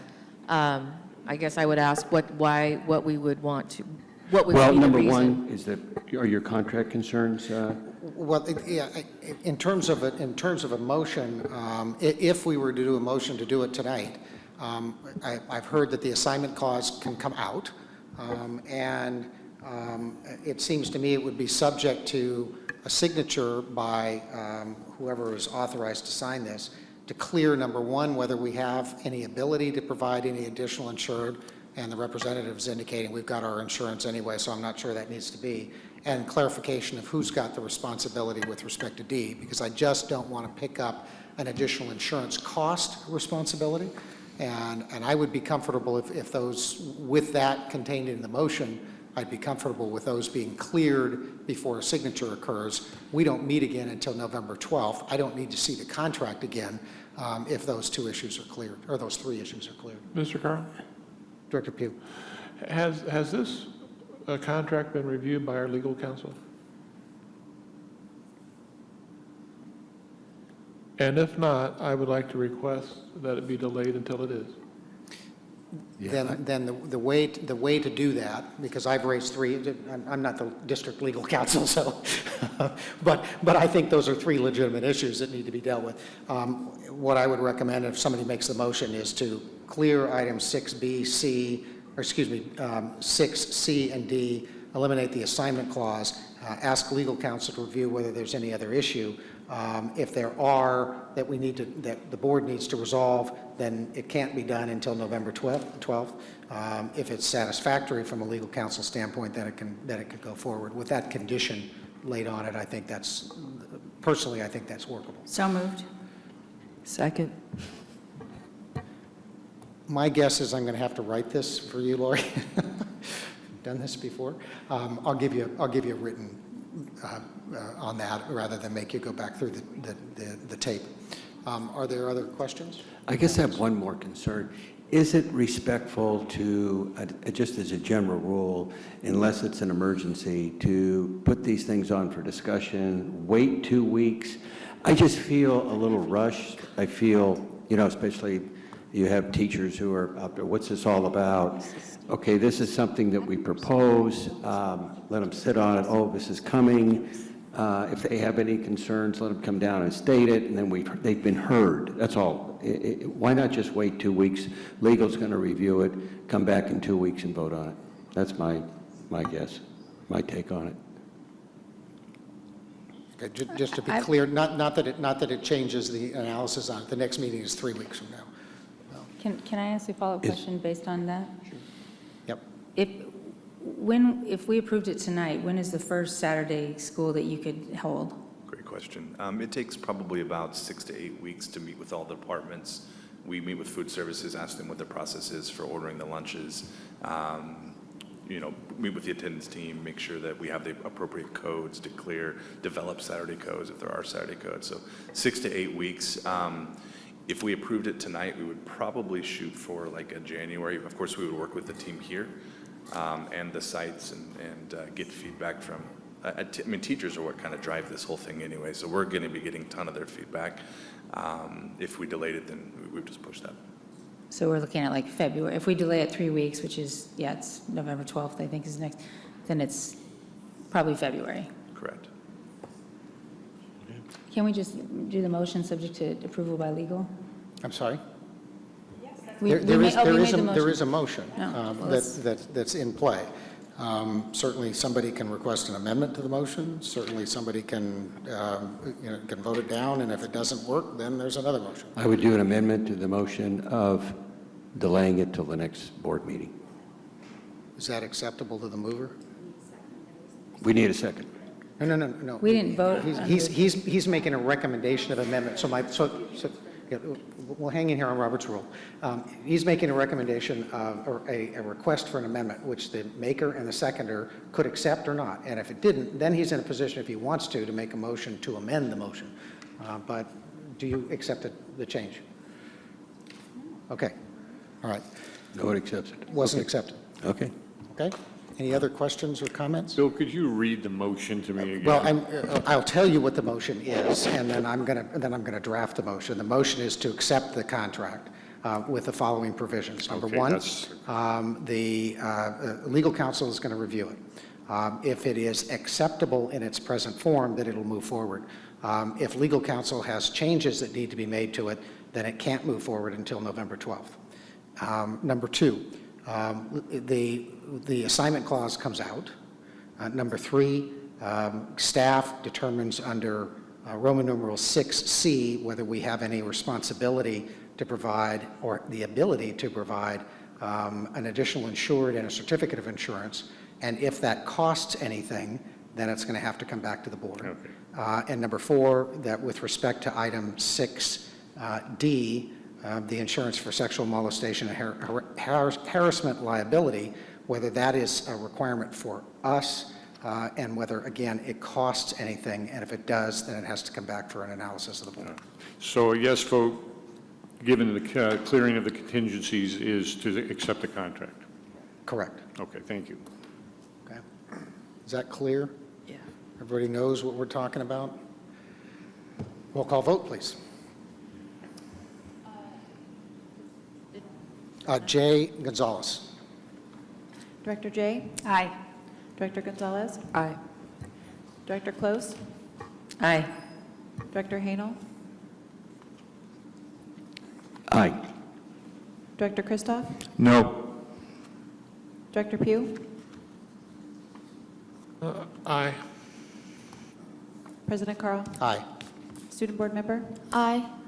All right, I will, if you don't have that, I will provide it for you so that we're in good shape. And so there's some work still to be done, and we need to get legal counsel to review it. Okay? And small point of clarification, the first circle page 12, 13, 14, that's our MOU template. That is what we present. So not that it doesn't need legal review, certainly, but it's the template we use. That's not provided from them, that's from us to them. So we will make sure that gets reviewed. Theirs is the one beginning on page 15, and that issue of assignment will come out.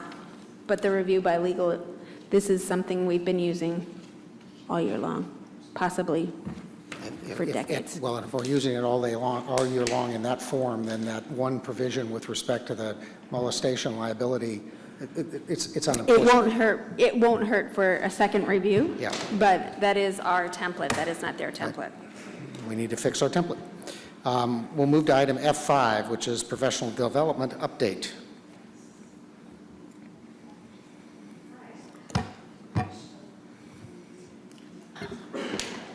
So we are here to provide a professional update. I'm sure you've had an opportunity to take a look at it. We always, again, start with the district goals. We pulled this from the LCAP brochure to align it with the LCAP in terms of what we're doing with professional development. What we wanted to do was, I know we gave you overview survey results just overall, but we were able to then now calculate the data for each of the sessions. This provides a couple of things. One, it provides you with the depth and breadth by which the Common Core Network developed the many different kinds of professional development opportunities at our It's About Time conference in the summer. You can see also that as we go through this, here's the scale, 5 being strongly agree and 1 being strongly disagree, and that primarily in the 4s and 5s. And so I think our teachers actually really love the idea of being able to determine what the professional development is going to be. And I think secondarily, the ability to be able to teach their colleagues also comes through very strong here. And so I think this is a great indicator of how well it went at professional development in the summer. So just a little bit of a background. We provided you the professional development opportunities in 2013-14, so that would be last school year, my first year here. And any questions about any of the professional developments that you see here?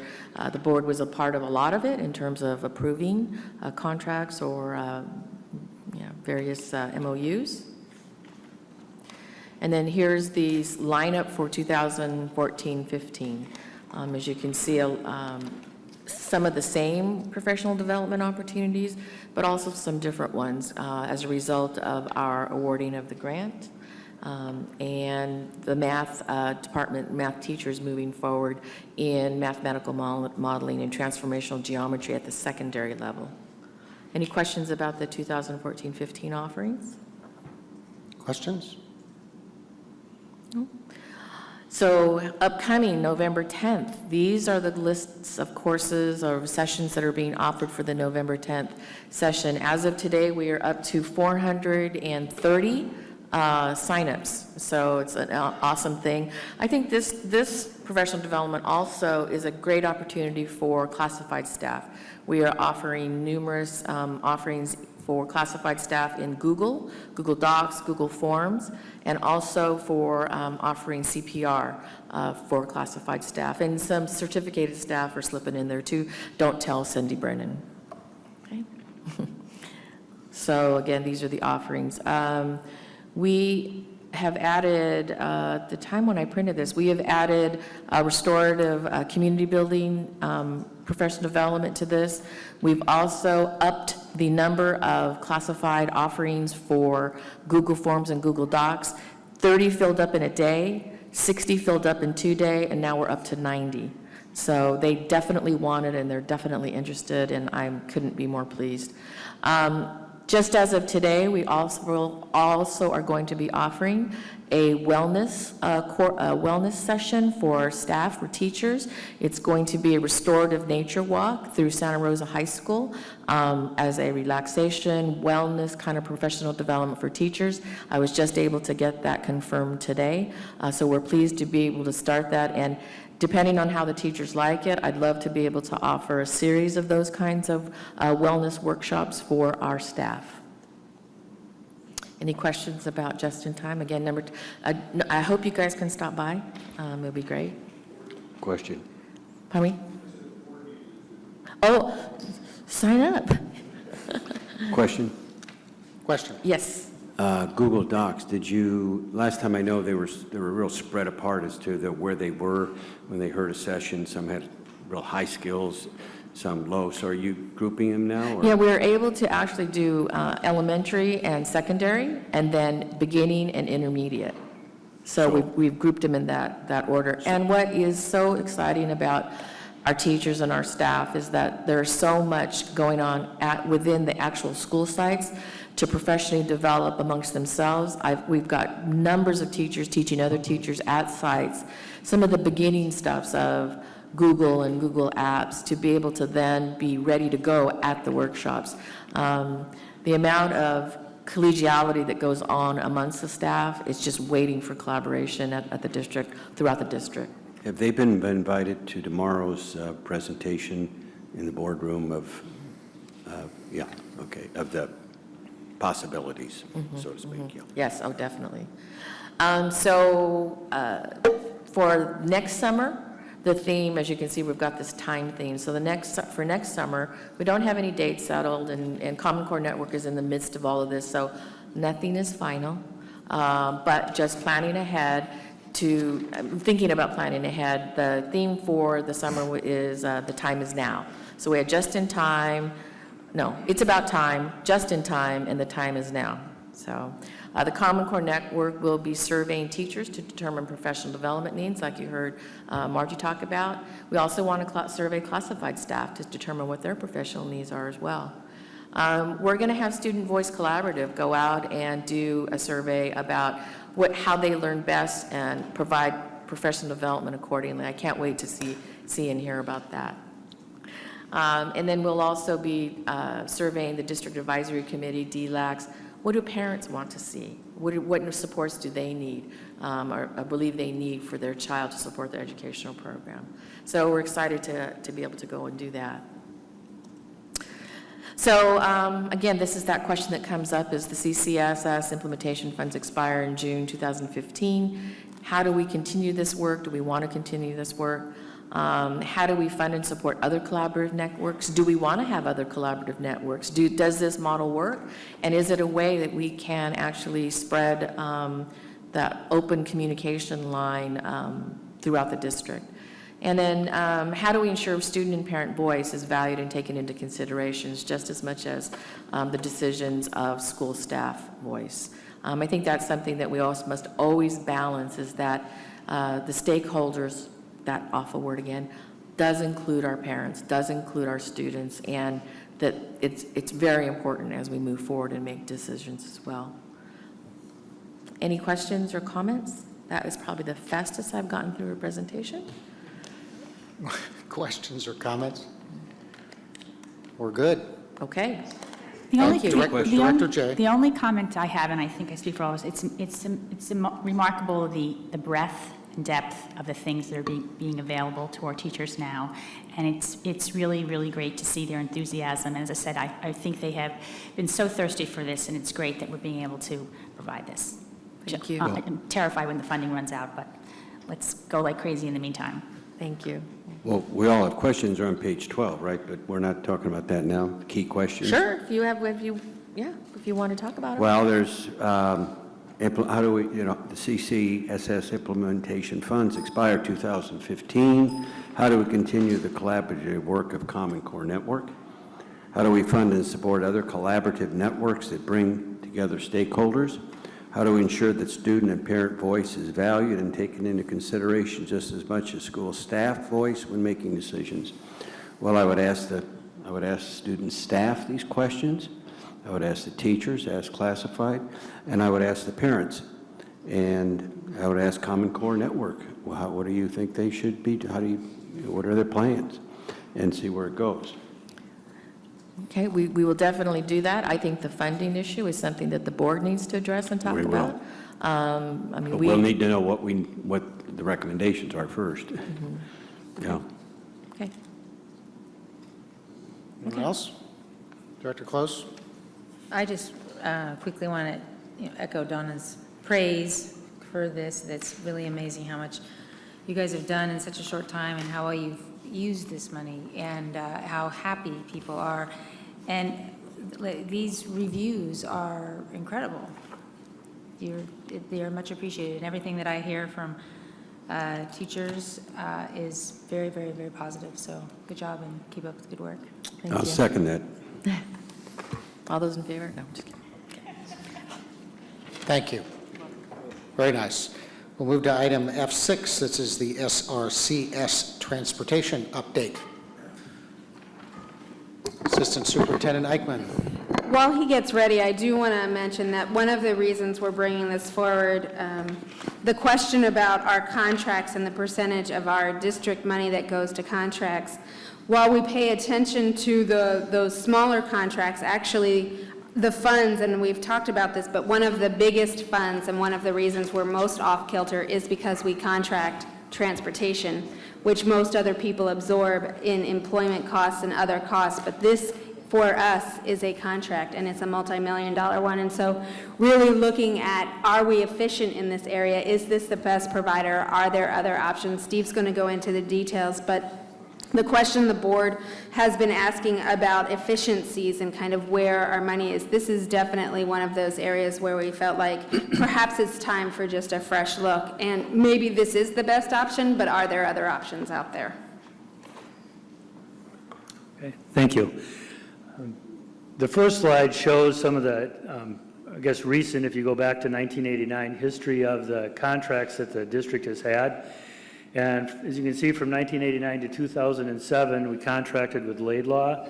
Then in 2007, Laidlaw became First Student, and we conducted an RFP in 2007. The sole respondent was First Student, so we stayed with First Student, and we're currently under a contract with them now.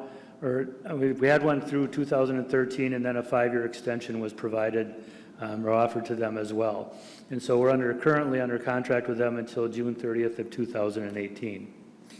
And then there are 2 extensions. We don't have a copy of the contract here. Are those extensions mutual? In other words, both of us have to say yes? Yes. Okay. And is there any provision within the current 5-year contract that's up on 6/30/18 for a right of early termination? Yes, and that's in a subsequent slide. Okay. And then the bottom part shows what some of the services are that are provided with the contract. And this shows the transportation costs over the last 5 years, including the revised budget. And this is for general education transportation.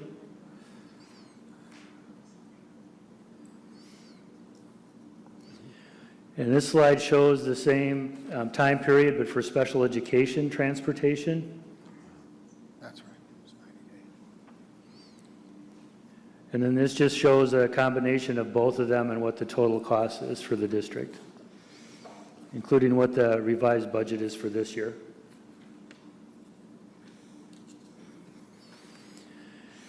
And then under the current contract, these are some opportunities for improvement that we've had. We've had conversations with First Student, working on what can we do to solve some of these areas of improvement. You can see there's response time concerns, timeliness of pickup and drop off of the students. Sometimes there's been personnel shortages and vehicle shortages. So we're trying to see what we can do to alleviate that and get the students where they need to be on time. And then some of the options for consideration, we can maintain the status quo and remain under the contract with First Student through June 30th of 2018. Some of the options for early termination of the current contract, as they're listed in the contract, are shown there, and there's a termination for cause, termination without cause, and then termination for non-funding, and then there's also a cancellation clause in there. One of the other options is that we could do a request for a proposal prior to the expiration of the current contract. Another consideration could be that we could develop our own transportation department. In working with some colleagues, these are some rough estimates of what may be involved with that and what the cost might be. So it shows, requiring up to possibly 10 acres to have the bus barn, have a fueling station. You can see for the construction of a new facility to house the buses with the fueling systems, and that could be upwards of $18 million to do that. In terms of buses, we'd have to purchase the buses, and you can see the cost for the different types of buses there. And then staffing, it could be anywhere from 110 to 130 FTE if we were to have our own transportation department, and that would include drivers, dispatchers, operation managers, business and account clerks, vehicle maintenance managers. And we wouldn't necessarily have to have all of those if we didn't have mechanics, if we didn't have service personnel, but then we'd have to contract those services out as well. And another consideration would be to join a local joint powers authority, and they have they could have a greater number of spare buses, and then their voting rights, because we would become a member of that agency then. And so in effect, we'd be taking a part in providing our own transportation. And they also have fully stocked service vehicles to respond to buses on the road. And the JPAs that are seen they have proven track records of success both operationally and financially. And are there any questions? Steve, on the bottom of the JPA, it says service on 7/1/2014. I believe you mean 15, is that correct? Yes, that's correct. Okay. And then I appreciate very much this, the superintendent, you bringing this forward, because it's been a thought in my mind for a long time. I go by Bennett Valley Schools and I see that little school district with all those big yellow buses and stuff, and I think, well, we could do that too. But obviously, it's not that easy. I understand all the issues here. And you had mentioned at one time that it would be good to have the buses housed near the central administration. Is that still the case? Is that if we were to do it on our own? Typically, you'd want to have them in a central location so that any one bus isn't going, too far, because if you have it on the outskirts of town or you have it in another city, depending on where you could find land, then you have all that dead time where you're still paying drivers, there's the extra mileage, extra gas.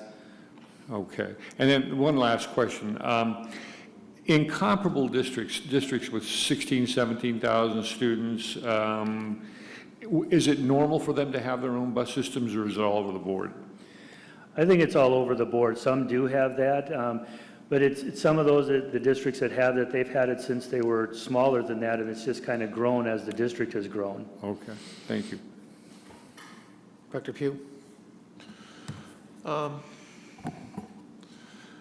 Currently, does First Student contract with anybody else in this area to provide bus service to their district? Yes, they do. And who is that? I don't know off the top of my head, but I know that they do. They do. And so if we're looking at providing similar services and as equivalent to first student, that would mean that they would have a staffing of over 230 people full-time. Is that true? First student, you mean? Yeah. I'm not sure what they have for a staff. Well, I'm just thinking, if you're looking at what the option that we're proposed and we're considering here, you're talking about a staffing of 110 to 130. So I would assume those would be the same kind of metrics that first student would be having already. That would make probably sense. Already, Yes. probably already have a yard as well, I would think. Yes. I would like to see a copy of the contract. That would be a good thing to have. I'd like to refresh my memory what it says. And the second thing is, I know that a couple of years ago we did analysis of this through the business office, and I'd like to see what that analysis is back then. And the third thing is, I'm curious about what the approximate costs would be. I know we'd have to seek a request for proposal, but West County is sort of while it's geographically interesting and large, I'm not so sure they have as many buses as we would probably require. And I wonder if they could even handle our size. Actually, they would be able to. If you look at the last part there, it says, it would require a commitment, and that would be to provide lead time to be able to build the capacity of the fleet that they do have. And how long would that lead time, do you think, be? Well, by the start of the school year in the 2015-16 school year, they would be able to have been up to capacity and be able to provide us with the transportation. And you're confident that the expense would pencil out for us as a profit, or would be less expensive than what we're doing right now? I believe it would be, yes. I believe the first year it would be, whatever we're paying this year, that's what our first year expenses would be the same amount. For example, one of the districts that joined about 6 years ago, one of the largest districts that's in the JPA, from 6 years ago to now, they're actually paying $100,000 less than they were before they joined the JPA. And that's from 6 years ago to now. Okay. And where does West County have their yard? It's my understanding that they have various yards throughout the county. It's not all in one location. Okay. Well, still would like to see the report, the old report that we had, and then would like to see the contract. Thank you. We can get those. Dr. Hanel. Can you explain more what the JPA is? A Joint Powers Association, we would join with other districts that all have buses together? I'm not sure how this works. Well, actually, there's, I believe, 14 or 15 other districts that are in the West County GPA, and the JPA actually owns the buses. They own the buses, they have the management, they have the drivers, they provide everything. And if we were to become a member of the JPA, or whenever somebody does become a member of the JPA, then you have become a member of the board as well, and then you have voting rights on that board. It's almost like a bus co-op, Okay. right? We would all co-own our engagement in that company. It's that model. All right, so we would be, in a sense, buying into a pool of buses. Correct. And being on the board and sharing in the operating expenses, et cetera. And so then, would there be an initial capital investment? No. That would all be done by the JPA. In other words, the money that we would spend on the busing contract would go to the JPA, and then it would just be the cost savings under that situation. Right, and then they provide the services, they provide the oversight, they provide the drivers, all the training for the drivers. Well, it sure sounds like something we need to investigate further. Yeah, and this is not a recommendation. These are just kind of the things that could be out there for us to explore. We have a relationship. We have a contractual agreement. We just know that the cost of contracts has been questioned, and we just want to make sure that everything's the same. We get feedback from sites, the cost of field trips, all of these things that seem to be deterrent. So we do feel like we should be looking at, are there other ways? Are these costs average, and maybe they are, or are there ways to save dollars, because things like field trips and transportation, sports, athletics, all of that comes under kind of this discussion. Okay. A couple of points. Number one, I appreciate you bringing this forward. The fact of the matter is, if we can do it in a different way and save general fund dollars and apply those general fund dollars in a different direction, we're much better off. This is the kind of analysis that needs to occur to develop the kind of funds that we need to deal with healthcare benefits, deal with any number of issues that we've got. So I think this is a very worthwhile process to go through. We'll never pull this off by November 14th, obviously from a JPA standpoint, because there's lots of different questions. And things that I would be interested in understanding relative to the JPA is what the voting power is based on. There are lots of JPAs that exist in this county, and some of them are having some real significant problems. Generally, those that I've seen where the county and city have been involved.